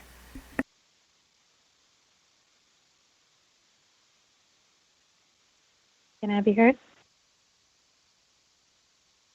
Yes, ma'am. Oh, okay. Greetings, everybody. I have a couple of things that I wanted to share. The first, for the, this is Emmy. I'm the one in the DMV area. And I remember I shared with you all about the biology professor who slow blinked me every time I ask a question. Well, what's so interesting, this is just an observation. We took an exam and I wanted to review my exam, but you don't get it back. So I had to go to her office.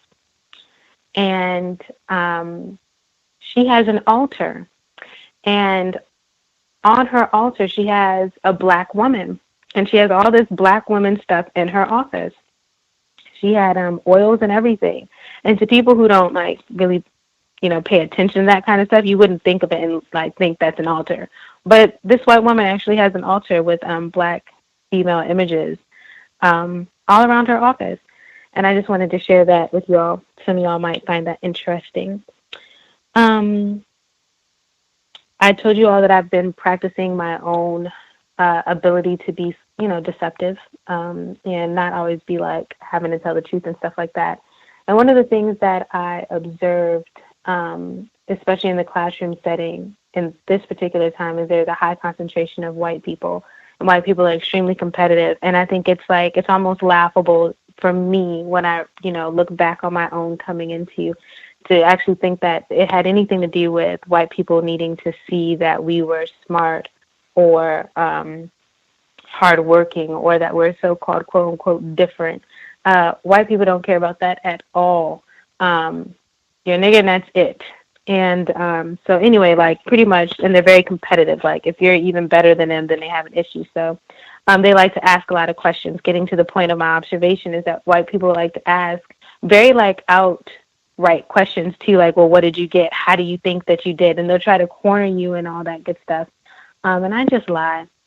And just keep it moving, because I don't want any of these people knowing anything about me or how I think or anything like that. I don't even want them knowing my name. So, but that's just an observation to other people who are like in school and stuff like that. Don't ever share information with white students at all. A white female tried. It was funny because I sit in the same place all the time.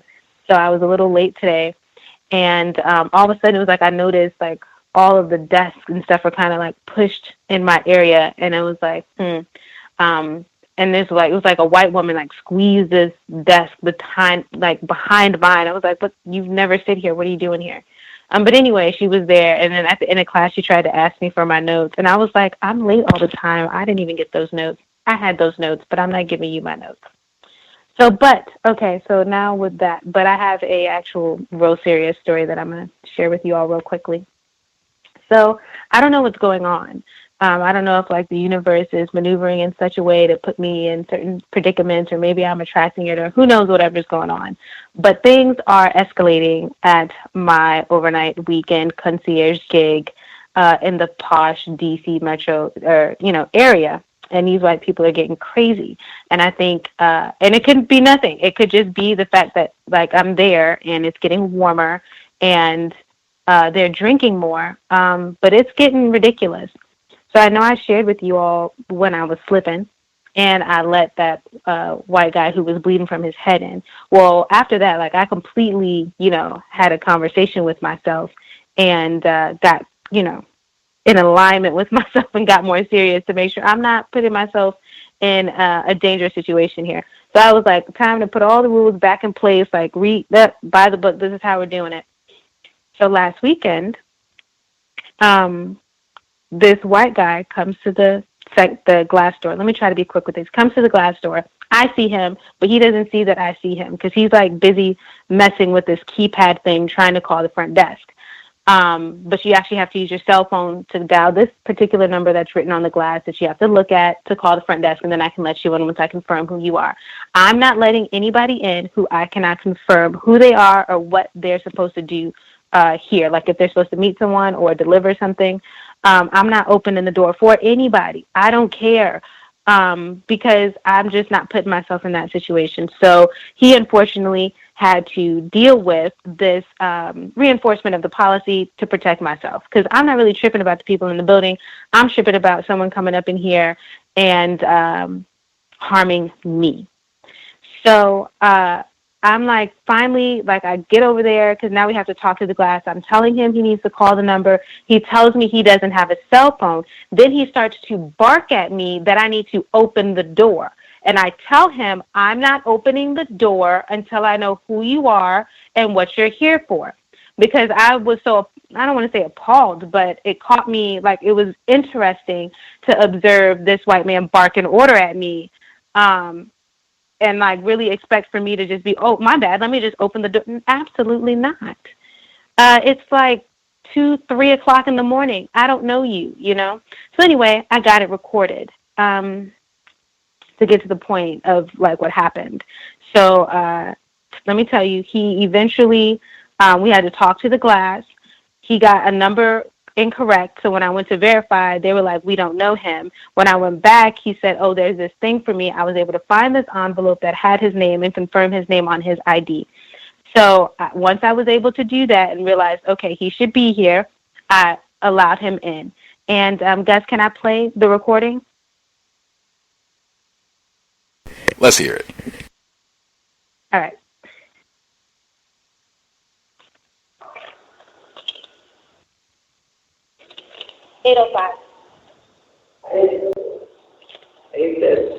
Hate people, inhumanity. We're human beings. My name is Matthias Martin. My name is Matthias Martin. You don't want to recognize my humanity? That my name is Matthias Martin. You refuse to introduce yourself to me as a human being. You refuse to introduce yourself as a human being to me. Do you have all that you need? I have what I need. Okay. Fantastic. I have a horrendous, absolutely horrendous experience in terms of this building. Do you have a What's your name? What's your name? I'm not giving you my name. You're not going to give me your name? No. Okay. You're the worst customer service employee that I've ever experienced in my life. In my life. You're not going to give me your name. You have no concern about my humanity. You're treating me like shit. You're treating me like I don't belong here. How are you? Is he coming down? Okay. It's horrendous what you're doing. Did you It's find what you horrendous. all needed? This building Did you find is what you needed? Stop being weird. That's it. Do you live here, sir? No, I don't live here. Okay. All right. So other people are coming in. So those are the people that I'm addressing because if no one was like coming in and I think I probably would have just left him there at the closet. Left him there at the front desk and like went back to the package inventory area, aka the closet. But I had to actually still let people in and deal with the people, and so that's who you hear me like asking them, did they find everything they needed, and it's such and such coming down. But it doesn't actually end there. So he goes away upstairs. He follows the people upstairs, and he comes back hours later. And I have a recording for that, but I feel like I've talked too long. Because now I'm just recording everything all the time. And I make sure to let you, okay, now to speak about how I'm being codified about it. I'm not giving him my name because I feel like I'm the only overnight weekend concierge, so that's all you have to refer to me as. I'm not giving nobody my name. He kept saying stuff about like humanity and whatnot. I'm not shaking no people's hands. Like it doesn't even matter what you look like. I don't feel like touching your hands and I don't have to. I think it's something to be said about them having that much visceral animosity towards you, but be like trying to shake your hand. I'm not, white people, that's what they do. It's always two different things. They can never just be, you know what I mean? Like unilateral or like a line. They feel this way. They're not gonna, it's like some subversive type thing. So no, I didn't shake his hand. I haven't heard anything about this, although I've made a note. So I told him if he wanted to complain, and in the second recording, you could hear that, but I'm not going to play it.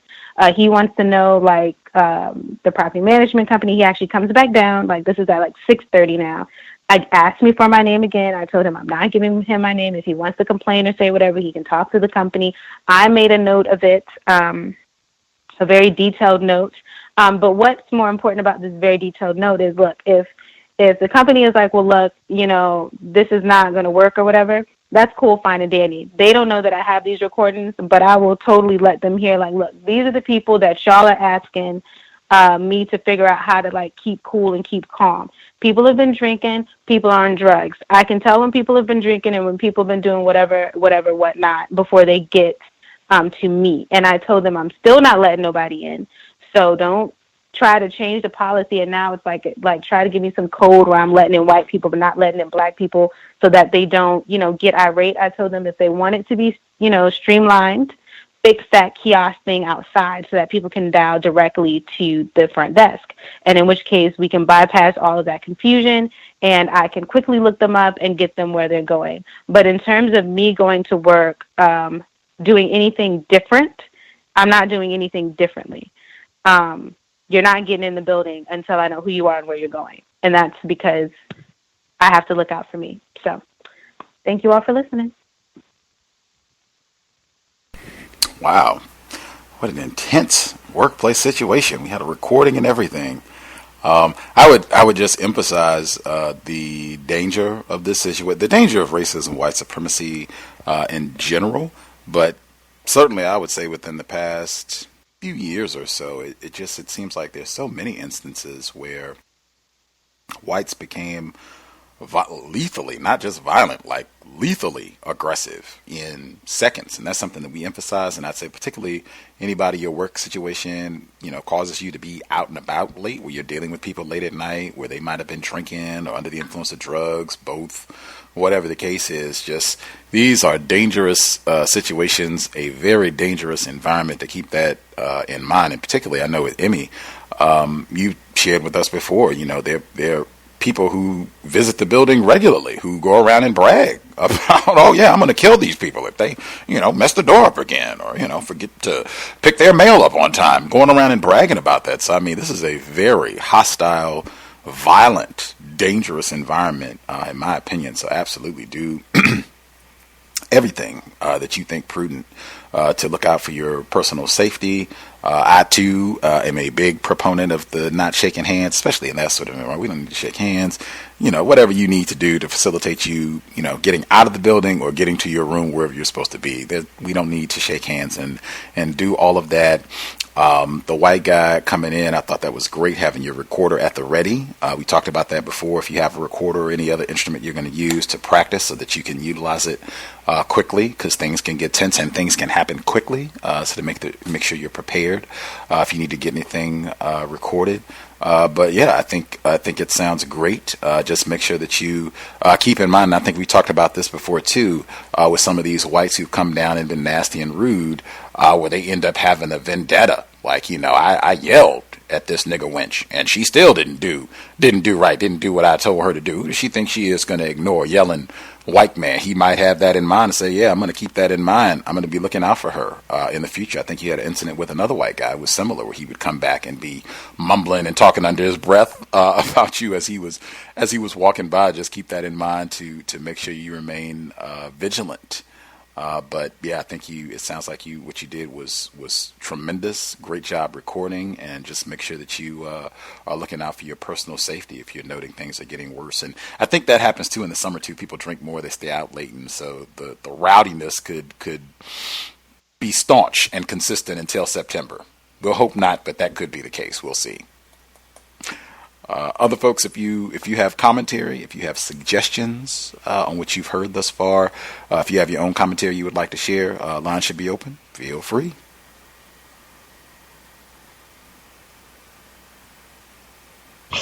Can it be heard? I heard Stacy in the UK, and I heard retired firefighter. I just want to pause because there are other people who dialed in. I just want to make sure I haven't missed anyone we missed completely. Is anybody we haven't heard from at all? May I be heard? Okay, I heard two people. Female caller, proceed. Hello, hello everyone. Thank you for taking my call. This is Red from Ohio.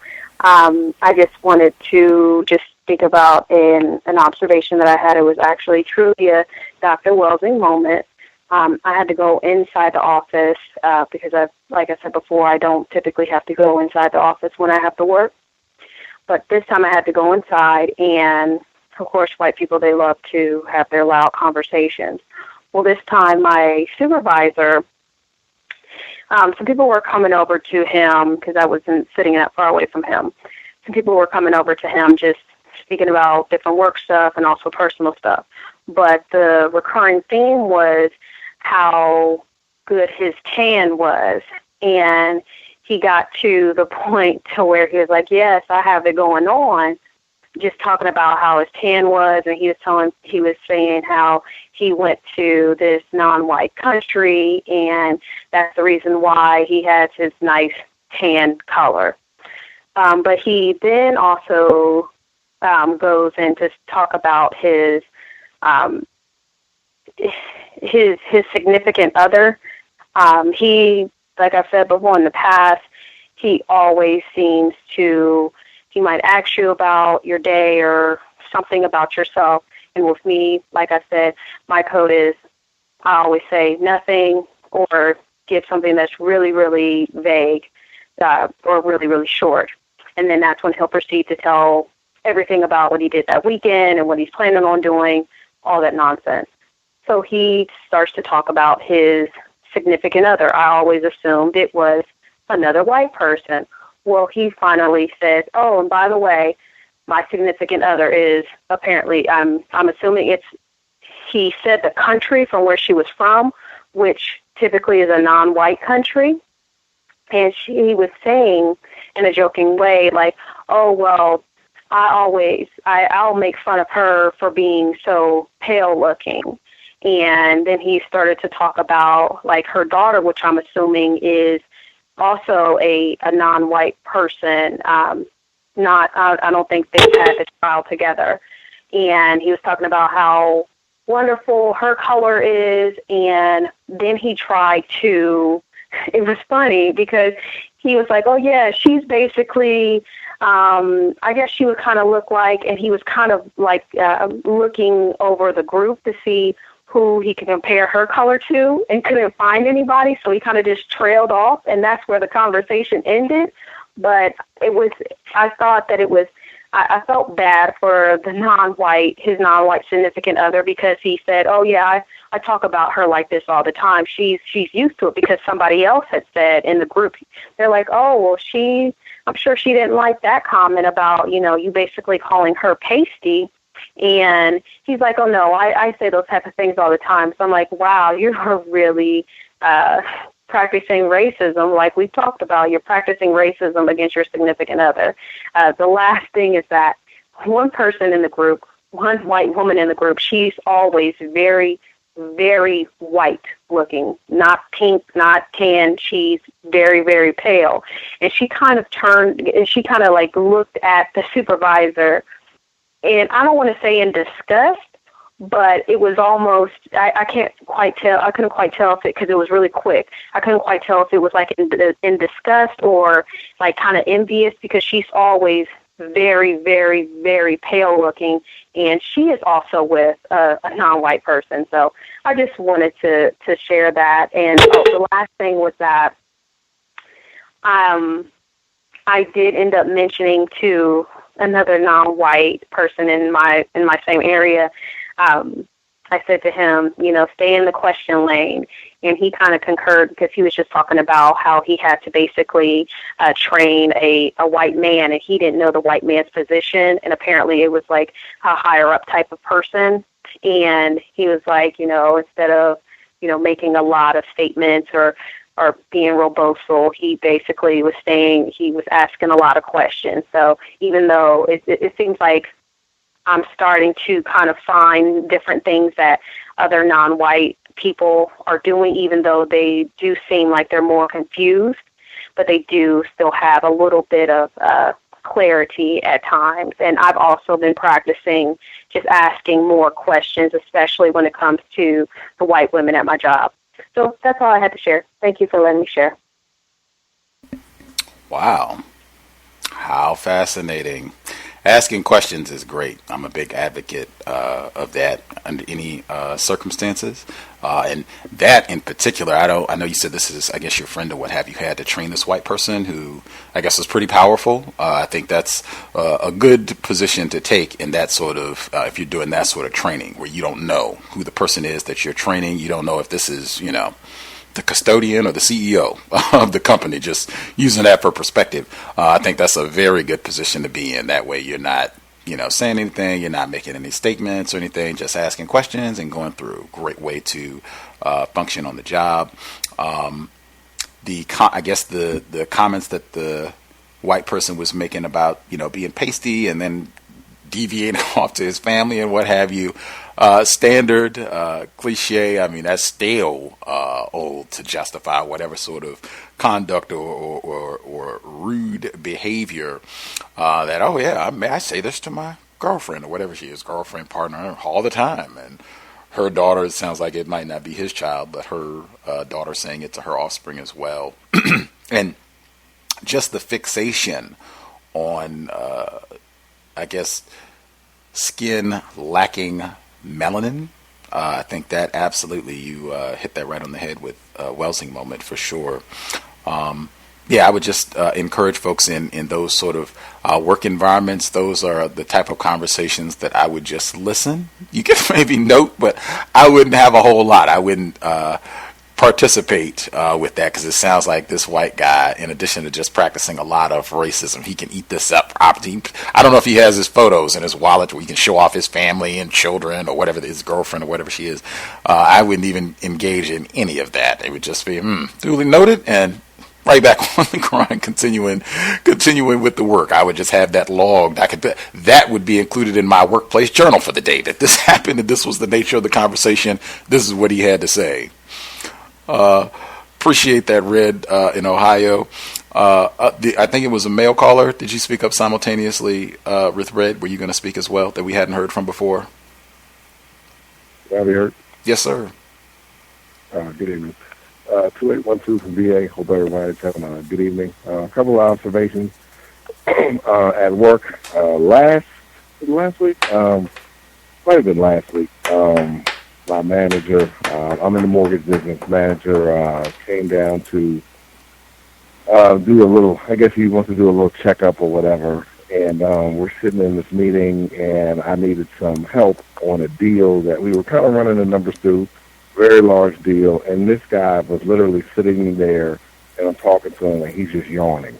I mean, upset with, he's just yawning obsessively, and I'm like, is there something wrong with this guy? And it's just rude and tacky, and he can tell, because at first I said, not getting a lot of sleep or something, slick, and he was like, I don't know what's going on, and I was like, man, that was bad. So then I had another meeting on Tuesday. I had to drive, and it was myself, another white woman, and him, and he does the same thing in this meeting, and even the white woman is sitting there saying, now, this is kind of rude, like, we're trying to talk about, a lot of, constructive information, talk about commissions and money and what we're doing well. And this guy's just yawning. And even she kind of looked at me like, why is this guy yawning so much? So that's just an observation, him just being tacky all over the place as usual. But in my drive, I try to do my best to support non-white, specifically black businesses, specifically if I'm driving somewhere to where I'm not familiar with the area. And this part of Virginia that I was in, I was able to find I love Caribbean, so I was able to find a Caribbean restaurant.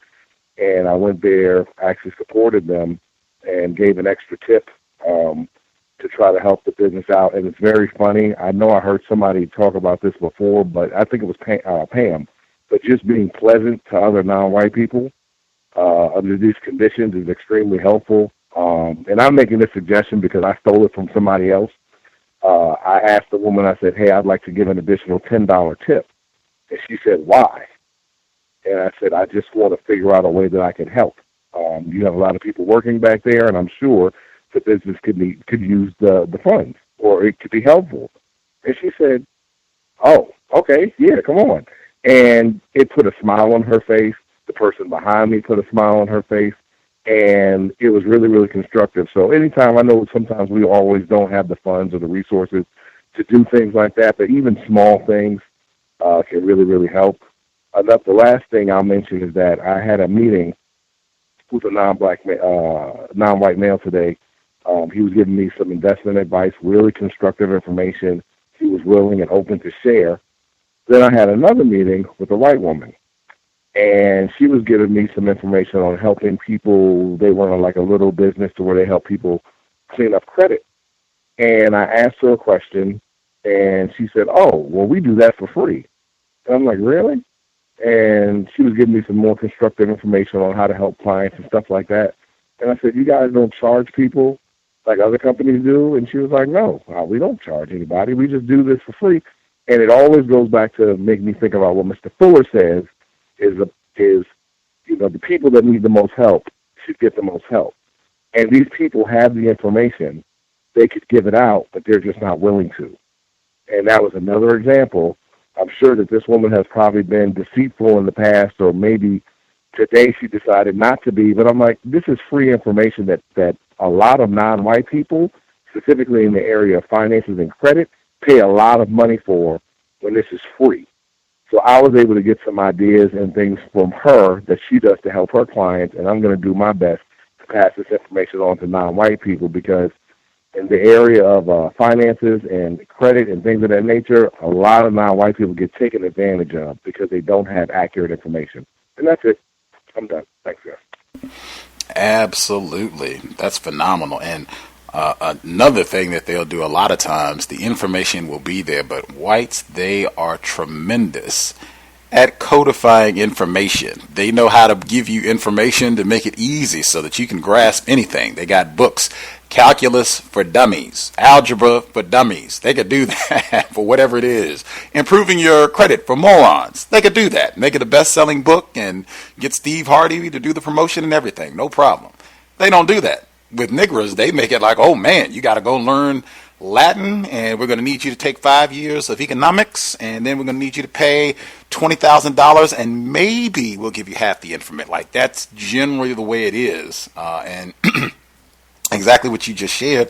A lot of times, if you just know, if you're white, and you know this other white person, oh yeah, we can knock that out for free, no problem. We got that easy. I'll sit here and hold your hand and get it done. Exactly what you said. A lot of these problems that black people have, white people could solve easily, painlessly, effortlessly. A lot of these problems, they just don't want to. They enjoy practicing racism. Mr. Fuller says that all the time.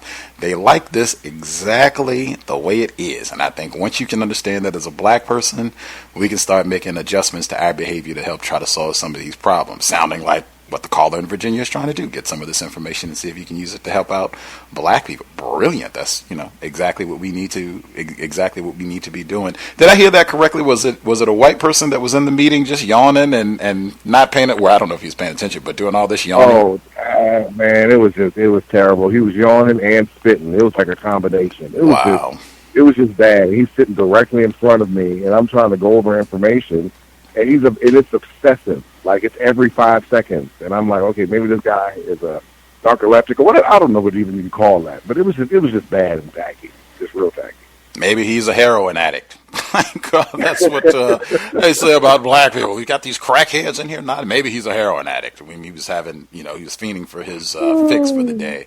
But that's another one, too, because I think a lot of times you're confused about racism, white supremacy, and just not understanding how you can have whites who can come in and do that for something that's serious. I mean, if you're in mortgage, like, this is serious. We're talking about money in here, and you're not. Are you paying attention here? You can do that and still have a job where you can have black people that are immaculately dressed, well-groomed, pen or tablet in hand, taking notes, paying attention on every word, and oh no, we don't want that nigger. Let's get that yawning white dude back in. Let's get that. That's, again, understanding what racism is and how it works. Let's see. We had Stacy in the UK, retired firefighter. Thank you both for your patience. Stacy in the UK, did you want to go first? Hi, Gus. Yes, ma'am. Yeah, I just wanted to give an update on the discussion that I'd had a couple of weeks ago about I was mentioning Black Staff Network at my organisation. So that is still under discussion, and there is a meeting coming up in a couple of weeks about it. But in the meantime, there's been a lot of, I'd already mentioned that there's been a lot of gameplay in terms of the meeting that's due to take place, who should be attending it, and how people are trying to control that meeting. In addition, there's, the meeting is to discuss whether or not black staff in the organisation should have, or black or BME staff should have a staff network in the first place, even though there is an existing LGBTQ network and also a women's network. So over the last couple of weeks, there have been various lists drawn up as to who should even be invited to the initial meeting to discuss whether or not BME network should exist. That meeting is going to be chaired by group director. Now, this group director is a non-white male, and he is relatively new to the organisation, and this is the new management team that's been in for a short while, which is why the whole thing is being revisited anyway. he's not been involved in the shortlist, selecting who should come to the meeting. Other people have, including HR. And for me, it's been absolutely fascinating in terms of just getting an insight into the way in which racism operates in an organisation, in terms of how management manoeuvres to control any sense of power in inverted commas, or not, as the case may be, that black staff might gain, how non-white staff are used against each other. So HR, for example, have selected non-white individuals who have a white parent to get involved and lead the process. Now, I'm not necessarily saying that those individuals necessarily identify, that there should be an issue in terms of the fact that they have a white parent, but that it's the fact that management perceive them to be the safer non-white staff. And I do think there's one particular individual who is very challenged and is very well identified until it suits, and she has been heavily involved in organising the meeting. The other people who have been selected would not be the people who would automatically spring to mind as just being very vocal and involved in staffing issues in any way, shape or form. But these individuals are also either very white identified or black individuals who have white partners. I was on the initial one of the lists. I've been told this, I'm not supposed to know. I was on one of the very first lists and my name got taken off. It's now on there. In addition, there are a couple of union reps who are going, but they have, and these are black members of staff, but one of the union reps who is actually not going to the meeting has informed me that actually the union's position is that BME staffing networks should not be, are not supported by the union. So, in summary, it's just, the last thing I'll say on that is that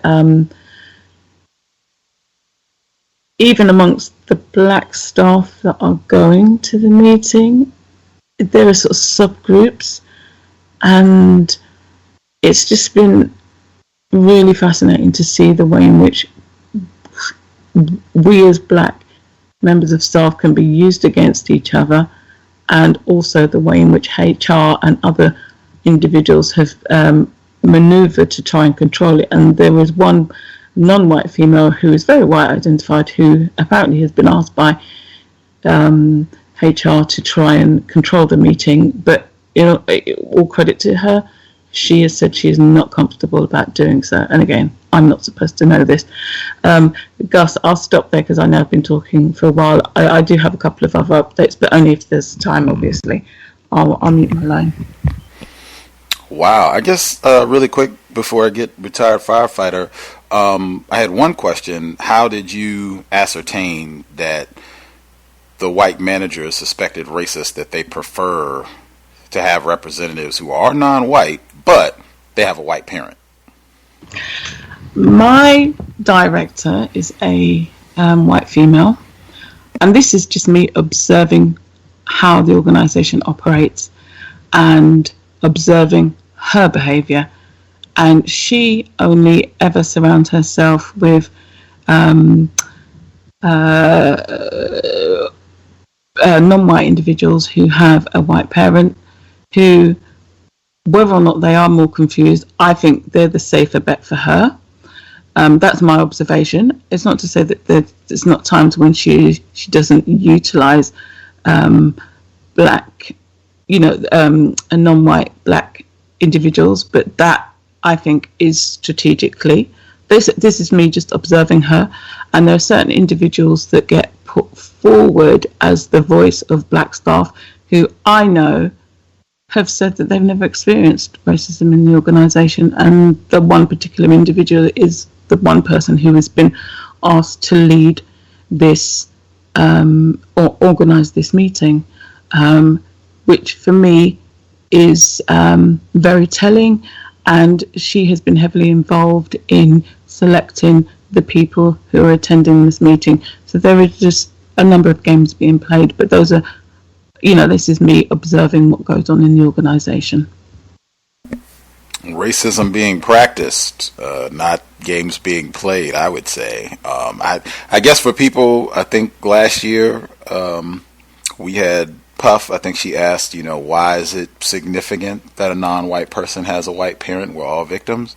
Everybody is a victim, but I've said consistently it's very significant because racists, they say it's significant, and that ends up being a component of how they operate the plantation and how they manipulate and control victims of white supremacy, all non-white people.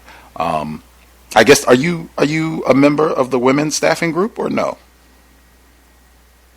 No, I don't see very much. I went to one meeting. The makeup of that group, I think it is actually led by a non-white black female. However, what I observed at the very early meetings were that, yes, it might be a women's network, but it's not the likes of me that benefit from that network, and I didn't feel very comfortable, so I didn't attend. I don't attend. Oh, not surprised. I was just curious. Wow, I think you said you had one more update you were going to get to. Before I nab a retired firefighter and thank him for his patience as well, I said I'm struggling trying to get as many of these written reports that people have shared in as I possibly can. We had another written report for workplace racism. This one is from one of our female listeners. She wrote in, oh no, I think we got another one. People are continuing to add to the list. It's growing. I'm going to see if I can get that in the last. We got about 40 minutes, a little less than 40 minutes before the broadcast concludes. Okay. My company picnic is in 2 days, and I already told my department a month ago I didn't want to attend. As the day gets nearer, my boss keeps trying to guilt trip me into going. She doesn't do this to any of the non-black employees who opted out, just the black ones. It's so bad that she guilt-tripped my black coworker into going, although she stated she had plans and did not want to go. My same white female boss seems to be very particular about black females. My black coworkers have confirmed this for me since I'm fairly new. My boss is always trying to give out orders to the black female employees, but will compromise and negotiate with the white ones. My boss constantly assumes we don't know what we are doing and that we need more training when it is known that she doesn't know what she's doing and has actually been running the department into the ground. We are considered the worst department because of her. My coworkers and I talk about this and came to the conclusion she likes to pick on black females because oh my God, what is going on? Like, what in the world? Came to the conclusion that she likes to pick on black females because she's married to a black male. The dynamics of their relationship are very one-sided, and she wears the pants in the relationship. My boss actually clapped at another black female employee who stood up for herself. My work consists of filling out a lot of paperwork and doing extensive investigations into claims. I get like 50 requests in the morning.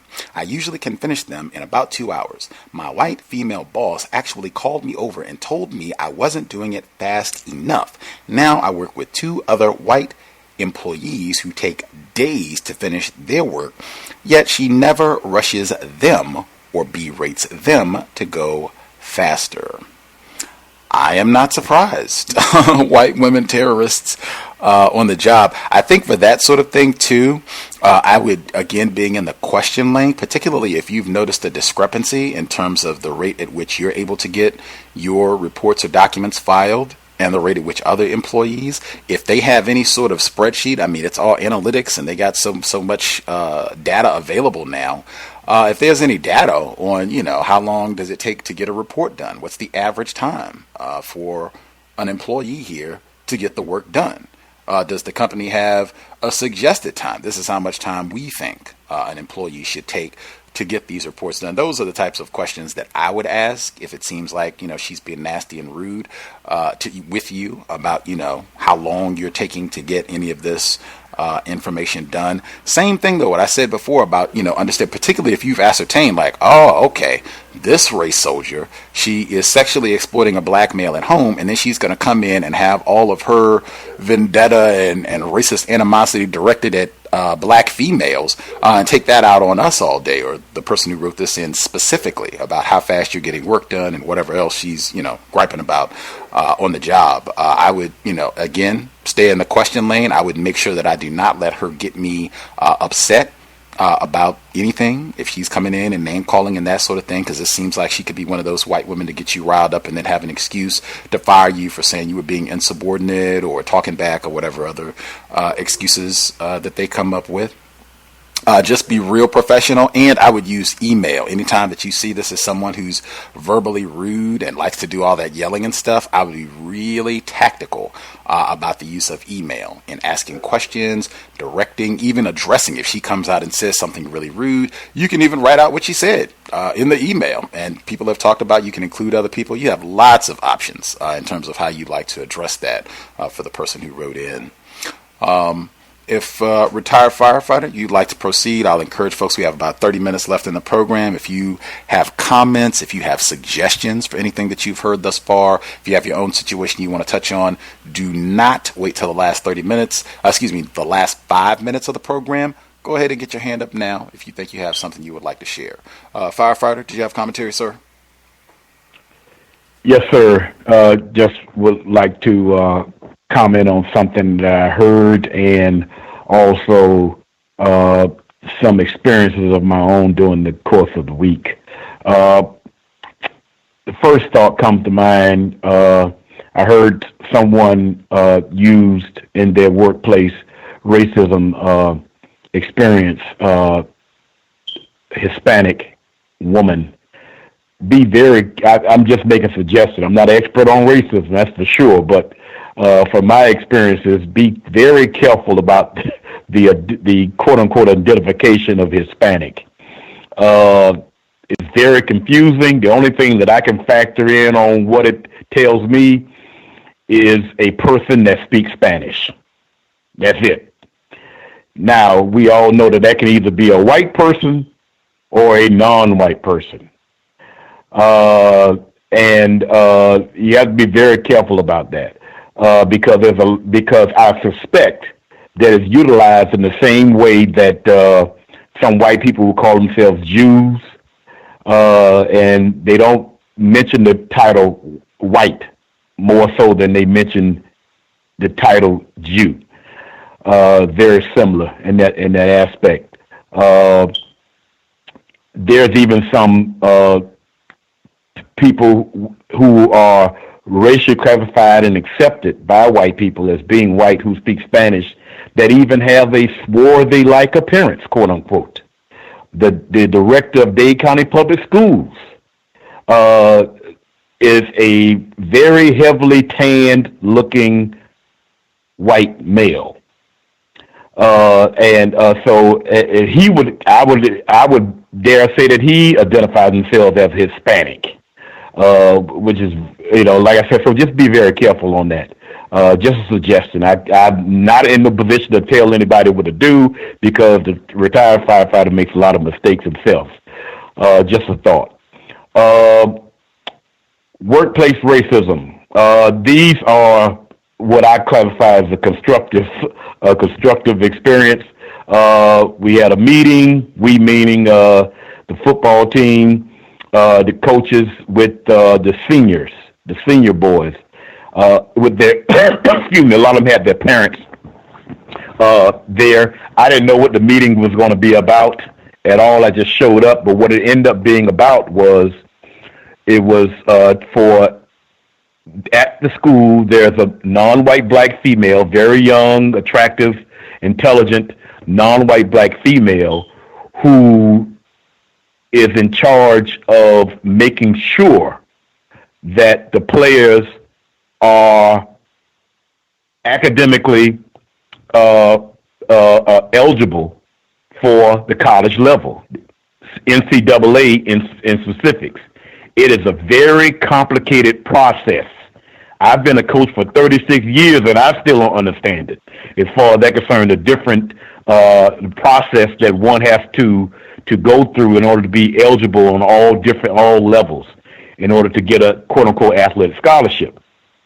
It's even different from a quote-unquote regular college student. And she was informing the parents and the players about what they need to do. She passed out folders. Each one is a personal portfolio for each guy, to basically, so she can take them through the whole process to make sure that by the end of their senior year that they will be ready to go to college, which is vitally important. And this is one of the main reasons why I coach football, is for that purpose. So it was a very constructive. So now what the scene I want you to envision in your head, this is a black female, and there was only one person that would not be racially classified as a non-white black person. That's in there. That was in this meeting, is what I'm saying. So that is something that's very constructive in my mind as far as that concern. And this is what we do, other than just winning football games and a championship. This is what we do. This is one of the reasons why the young people are attracted to us. Meaning the football staff, which is all non-white black males, and in turn to the point to whereas what I suspect are racists are filtering around the county that where they're doing some cheating or whatever, that sort of thing like that, and blah blah blah, that sort of thing. And actually, what really is the situation is I mentioned before. Nowadays, the players go where they think someone is going to be able to help them, assist them to get where they want to go to college, that sort of thing, as opposed to being loyal to or the old high school, that sort of thing like that. It's not that much loyalty in that. It's loyalty in who is going to be, and they basically see that we are going to help them in that way more so than a lot of other places. And also from that standpoint, there's a lot of guys that we have all coached together, all black males, that have branched out of other high schools, where the young people are also going to those guys too, because we all exhibit the same formula, is what I'm saying. And so that's just the way it is. As opposed to the high school that I attended when I was a student, they are like leaving out of there in droves and coming to this high school where I work at. And so these are just some of the things that I've witnessed and participate in, and continue to be working towards, because I use football, quote unquote, a sport, as a platform in order to be able to do this. And now, mind you, now everybody's not good enough to get a scholarship, but at least by being in the atmosphere, there's some attributes that comes from working with other people in a quote unquote team atmosphere, where they can learn and be able to go to other things that they are qualified or want to do, even if they're not able to be a quote-unquote college football player. And so just, speaking about the atmosphere. And that's all I wanted to say. Thank you. Context of White Supremacy. Continuing to get in some of these emails. This is black male. I wanted to share one of many instances I have with workplace racism. I work for a large grocery store company, one that is constantly winning all sorts of awards. They just recently received the award for being the second best company in America to work for, behind Google. I have been employed with this company for 5 years. I currently hold the position of receiver. Basically, I'm responsible for all the product that comes in the door and that all the bills get paid. Every day, all of the management hold a morning huddle at 9 a.m. The huddle is where they go over that day's goals, special promotions, etc. Part of my responsibility is to order and stock all the necessary packaging used by the departments. This can range from salad bowl containers to toilet tissue. Management, 7 white males, 4 white females, holds their huddles directly next to one of the main packing areas. Today, I was in the main packing area stocking the shelves at the same time as the morning huddle. I usually try to avoid being around these huddles. If I am, somehow my name or department is usually brought up, not in a complimentary way. As I am putting the packaging away, I hear their voices raise in excitement. I immediately walk in the opposite direction. I immediately walk in the opposite direction away from the noise. Before I get a chance to get away, an older white female yells out my name and says to do the woohoo yell. I ignore her for 2 reasons. One, I have no idea what she is talking about, and lastly, I am not here to be their entertainment. She yells out louder the same thing. This time, everyone is quiet, eagerly awaiting for today's entertainment. I look her square in the eyes and firmly stated, no, loud enough for all of them to hear me and continue to look her dead in the eyes. Then I turned away and continued to do my job. All I could hear for the rest of the huddle was whispers. Boy, you were about 8,000 different nigger this and nigger that and nigger this. That's my guess for what the whispers were, but I could be wrong. Speculating. The whole situation had a plantation feel to it. The masters sitting on the porch, and they called to a slave to entertain for them. Part of my code is to do my job the best I can, hold my head held high, and keep to myself. Right on. Great job not being entertained. I think Mr. Fuller has talked about that consistently as well in terms of, we're not on the job to be entertainment for whites. That's not what they hired us for. We're not into jokes. I think Thomas in New York and many others have said, just setting that tone. I'm serious. I'm serious. I'm here to do the job that I was paid for, that I was hired to carry out, and that's it. And get that reputation so that, anything else that you all are doing, this extracurricular, that has nothing to do with me. Back on task. We have about 20 minutes left, and I still have more emails. We have about 20 minutes. Did any folks have more commentary they wanted to get in? Either suggestions based on what we've heard thus far. If you had your own situation you wanted to share, feel free.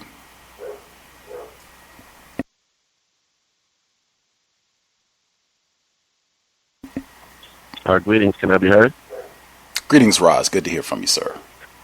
Hey, greetings to you guys and to to all the other callers and listeners. I just wanted to touch base with a final update from my most recent plantation. So today I got an email, and in the email was the signed forms, separation documents that I had to fill out before I left. And the final step was for the CEO to sign the form. So I finally got the forms completed by him. So just the final update, it's actually official now. So shortly after my birthday, the 7th should arrive. And my birthday is July 7th. So I think it was the 12th, if I'm not mistaken, is when it should be there. Another good thing is with this particular plantation, they provide 3 months of reimbursed COBRA, so I could at least keep my coverage the way it is.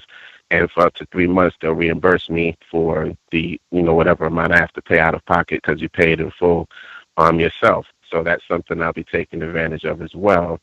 And then also because of the laws between New York State and New Jersey, ultimately, even though I live in New Jersey now and I work in New York, I actually have to go through unemployment in New York State, but via New York City.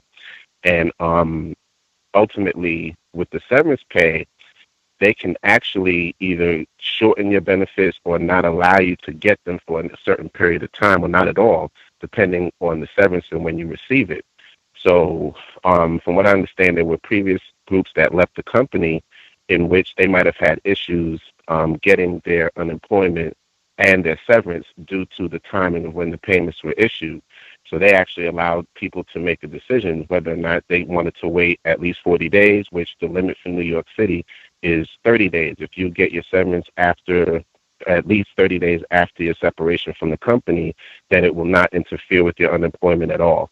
And I took the 40 days. So I'll be getting it just in time where I'll still be able to collect the unemployment and get the severance and everything. So it worked out really good. Lucked up with this particular plantation because I don't trust white people whatsoever. That's how this whole situation played out. They were lying for almost 2 years in the first place. So ultimately, I just wanted to touch base and just give that final update that they actually did what they were supposed to do. Excuse me. So I always try to psychologically prepare for the worst with white people, and that's pretty much what I prepared myself for. But it worked out. So I just wanted to say thanks for taking my call, and I'll leave my line. And probably until I get something else, I'll be chiming in on other people's workplace racism incidents, or if I have incidences when I go out that can be applied to workplace racism, I'll be speaking on those as well. So thanks again, Gus, and great program as well as always. Congratulations. Fantastic. That might be good information to check out in advance, like what their severance package looks like and all of that. That's something that, if things come to a conclusion, amicable or no, it might be better to know that information in advance. As opposed to things being stressful and chaotic at the end. And then you got to try and sit and think with a clear head, what is this policy? And, do I need to wait this? I mean, yeah, you want to be able to kick your feet up. That's another one, just like the policy and procedure. That's part of the policy and procedure. In fact, that's why. That right there is exactly why I say you should do that at your leisure. When you get the job, even if it's thick, the manual, you can take 2 weeks. Read a little bit each day, and then you can highlight, you'll know, what you need to know, because that's real important information to know about your finances and what have you. You had more, Roz? Yes, you just made me think of something. I just wanted to say to anyone that's in earshot that one industry that tends to have really great, they pay really great, and they also have really good severance the severance packages are startup companies. And for anyone who might be looking for work, there's a website called AngelList. It's www.angel.co, and they deal strictly with startups all around the country and in some cases even internationally. So, and I have seen companies in London that also are on AngelList as well, because I know that Stacy's on the line. So I just wanted to throw that out there if there's any other London listeners on the line. But ultimately, the startups tend to pay really, really well, and they also have really great severance packages. So for people who might be interested in looking into the whole startup industry, that particular site only deals with startups. So all jobs you're finding is like tens of thousands of them on the website. And, just something I wanted to toss out there, and hopefully that will be able to help some people that are in earshot. So thanks again, Gus. I appreciate it. I'll meet my line. Appreciate that, Roz. Are there people that we've not heard from at all? People that have a hand up that we've not heard from at all?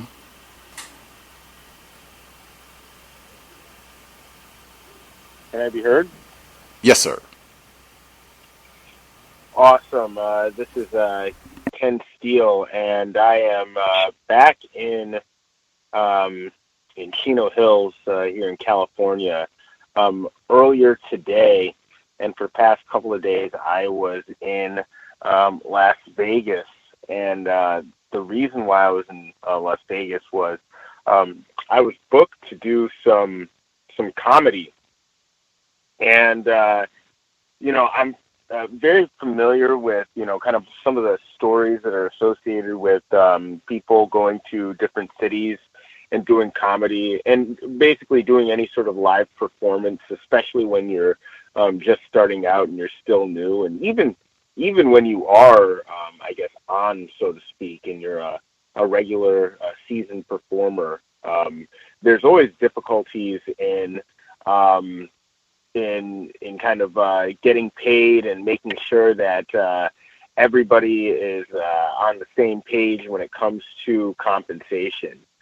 And with this situation, I went to Las Vegas and I met the booker for the show, and it just seemed very suspicious to me that the booker was curious as to if the show was going to be going on at all. And, there was just some frantic calling, and, at one point it was maybe within 2 hours of showtime.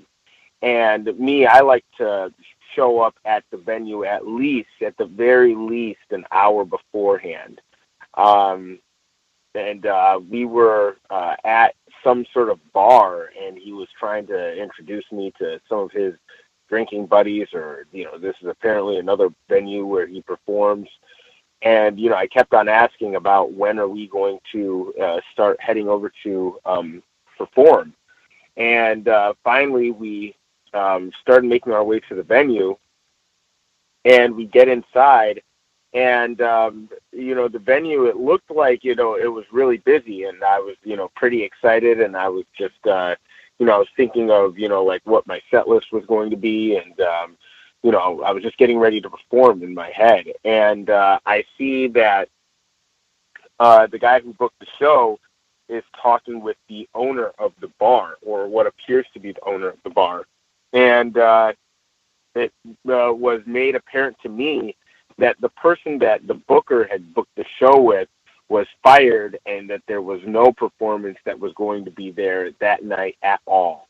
And, I hear about these type of horror stories or whatever, and, I was all I was thinking about at that point was, am I even going to get paid for this? I drove all the way from Las Vegas, or from LA to Las Vegas. This is, quite a trek. And, the person that booked the show, that, brought me to Las Vegas, he started cussing out the owner and, shouting all sorts of anti-Muslim and anti-Arabic expletives. And, I have to mention that the person who booked the show was also a victim of racism. So the only thing I'm thinking of is, I'm thinking, am I going to get arrested at this juncture? I didn't know that, this could go that far left. And he was just screaming and shouting, and finally we got our things, and we left. And, I was just reminded of the fact that, sobriety would be best. It became very apparent to me that the person who was, who brought me out there, he was an alcoholic, because he couldn't stop drinking, and we were trying to record a podcast, and he, just was so drunk and out of it that the podcast, it got very volatile, and he started, yelling and shouting, and, I just pretty much tapped out of the whole situation. But before I left, he honored his promise to me to pay me. He paid me the full, amount that I was promised for the show, and but and I thought that was really great. But it just was very apparent to me that this person was an alcoholic, and it was made very apparent to me that I'm kind of in a business where a lot of things aren't guaranteed, a lot of things are not set in stone, and even contracts that are written out in paper and signed can easily be not honored by bookers and promoters and showrunners. So I'm kind of running into some of the pitfalls that performers run into, and that it was very apparent that this person did not respect his blackness. He just kept on using the N-word, and that to me was a red flag. And I don't know, just very, very confusing situation. I'm glad that I made it back to Los Angeles safely. Thank you. Sorry you had to endure that, Mr. Steele. Some idiot says sobriety would be. Other people that we have not heard from at all. If you have a hand up, proceed. Can I be heard? Yes, ma'am. Hi, sorry, I work at night, so I'm sorry, I'm going to change my shift. Workplace racism. So, the last time I called in, there's guy that jumped over the counter and all that foolishness. So he wasn't going to come back, and he's on the do not rent list. So in the midst of that, I have a Caucasian task force lady. I think she's from Texas, and she's there. She may have had 2 strokes. We have task force because our site is so horrible, and we have so many complaints that someone has to come and oversee us and oversee our books. And we're getting a lot of audits since maybe November.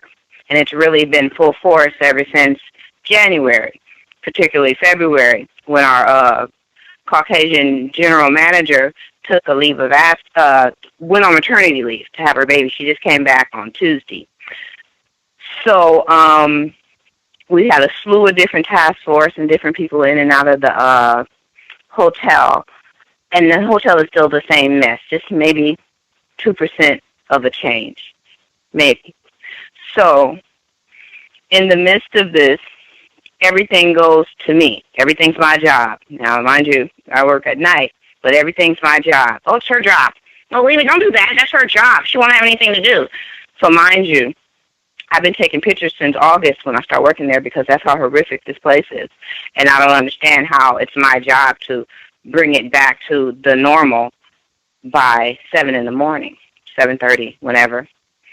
But everything's my job, so I can't complete a lot of tasks because I have everything. Everything goes in the back. You're just checking in rooms and everything just goes in the back and she'll get it.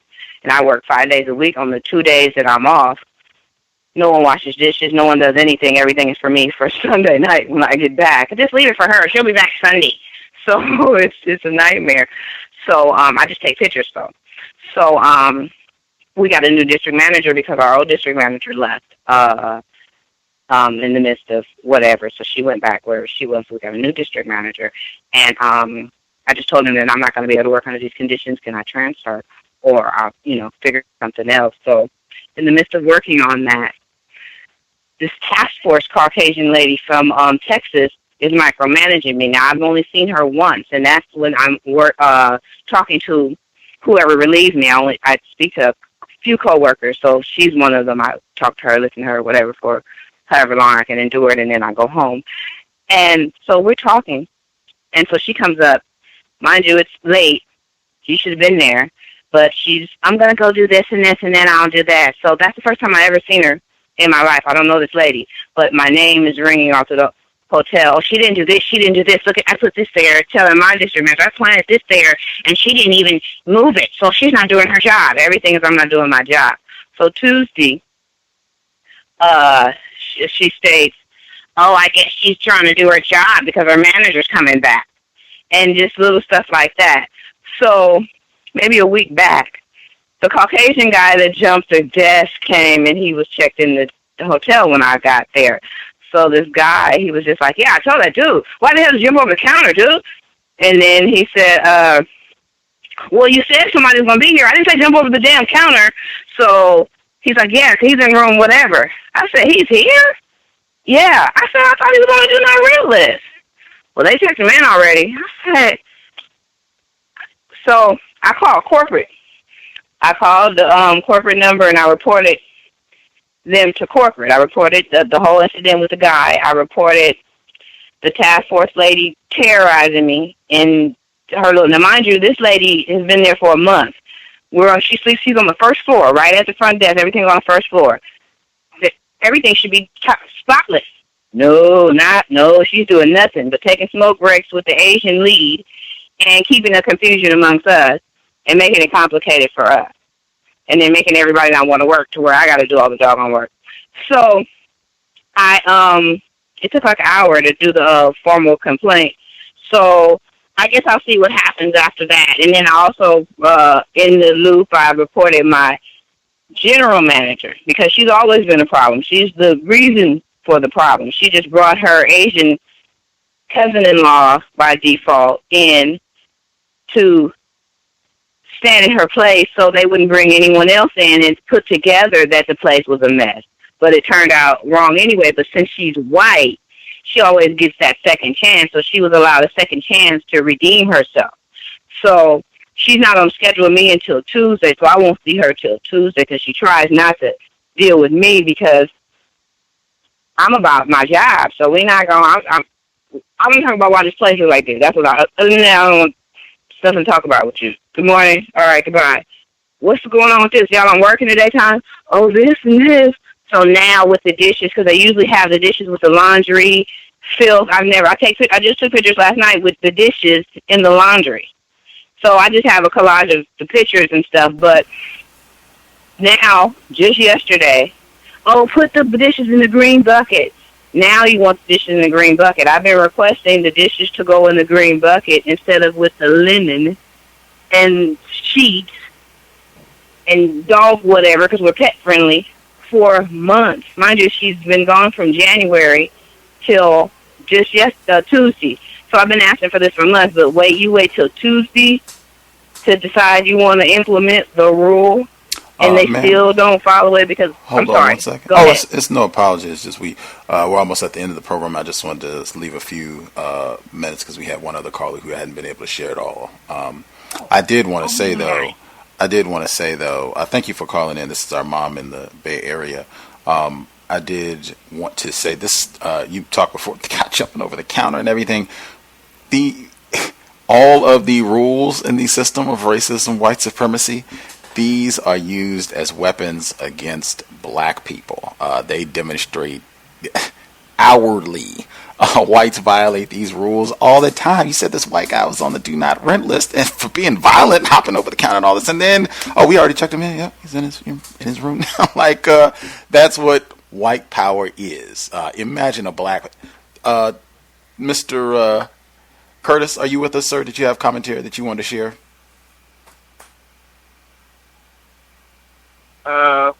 Yeah, can you hear me? Yes, sir. All right. I wanted to call in and share something. I'm on Bluetooth right now in my car. Is the audio good? You are clear, sir. Just a incident. Like you guys know, I work in the shoe department. So something happened this week. I was coming back from my lunch, and this white lady at the checkout counter, she saw me coming back. I had like a water bottle under my armpit, texting to my phone, still on my lunch break. She flipped the shoe open and said, "What size is this?" And I just immediately responded. I said, "I'm on my lunch break." So I guess she got pissed off by that, and she responded back to me, "Your eyes don't work on your lunch break?" And I told her no, and I just walked away. But I was kind of thinking a more like codified response would be asking her or saying like, "Are you asking me to work off the clock?" Just leaving it like that. I had something else I wanted to share with a friend of mine, but I don't know if I have time. Maybe I could share that next week, but I'll just leave it at that for right now. Oh, okay. I was going to say, I think we have enough time, unless it's a long story that we could get it in. No, let's share this one too. I have a friend. She works at the Las Vegas Strip. She's a dealer. So she's an Ethiopian woman. And she was telling me that she had this white male from Canada, Montreal, at her table. So, she's dealing to him. And she had to take a break, so she flags over her friend, her coworker, who is also Ethiopian, to cover her. So when the new girl comes over, this white Canadian male, he tells her, "So, where are you from?" And she says, "I'm from Ethiopia." And he says, "Oh, really?" And she's like, "What does that mean?" What? And he says, "Well, your family must feed you good." And that's when she's like, "What are you talking about?" And he's like insisting like she's fat and implying that all Ethiopians are supposed to be skinny. So she kind of like shut down and, gave him, shady service or whatever. And the original person came back to relieve her. And as they crossed paths exchanging, she said, "Hey, those are bad people over there." So my friend who told me the story told the guy, "What did you tell my friend?" And the guy explained to her, he said, all Ethiopians are supposed to be skinny or whatever. So you don't say that. And, the guy felt bad and he apologized to her. So he found the girl that, he was trying to insult on the casino floor, and he went up to apologize to her. And her response was, apology not accepted. Didn't say anything else. So that's all I had to share this week. Black self-respect. That's outstanding. Outstanding. Not interested in your tacky apologies. If I can get on the record as well, Las Vegas sucks. Just since that has been mentioned a couple times now. Man, oh man, there's nothing in Vegas.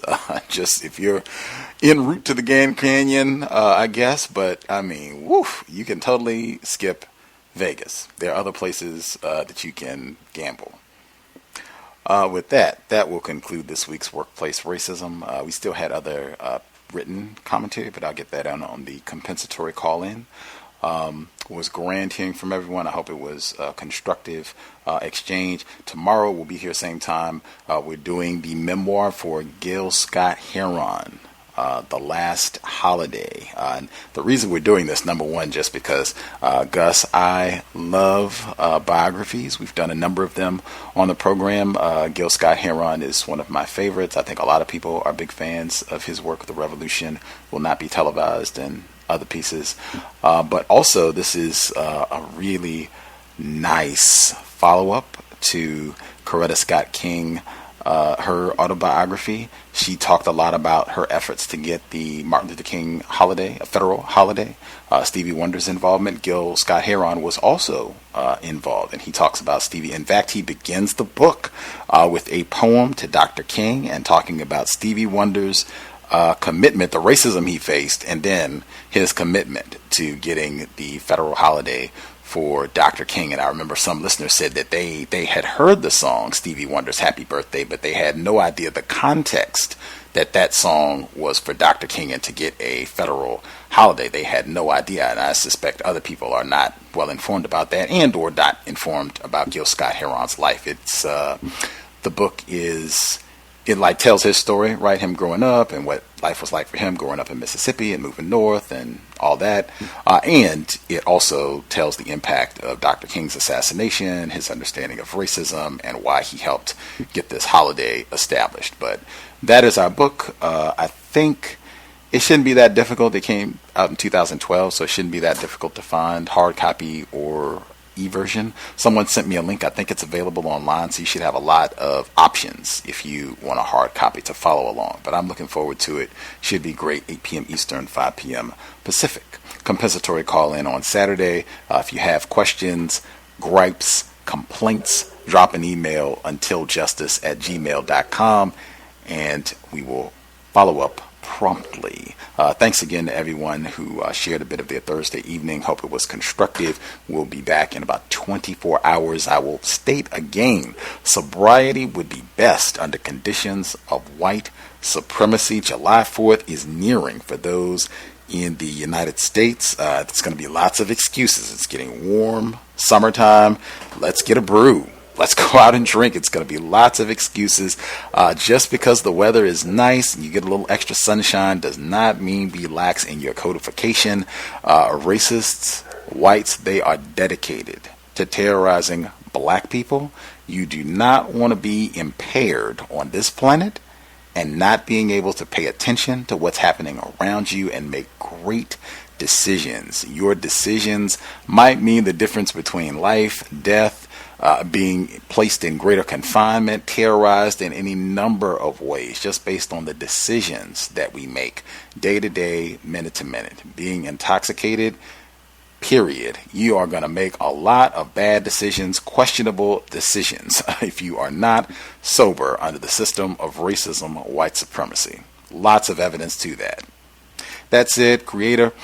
We ask that you help us remain patient with other black people, victims of white supremacy.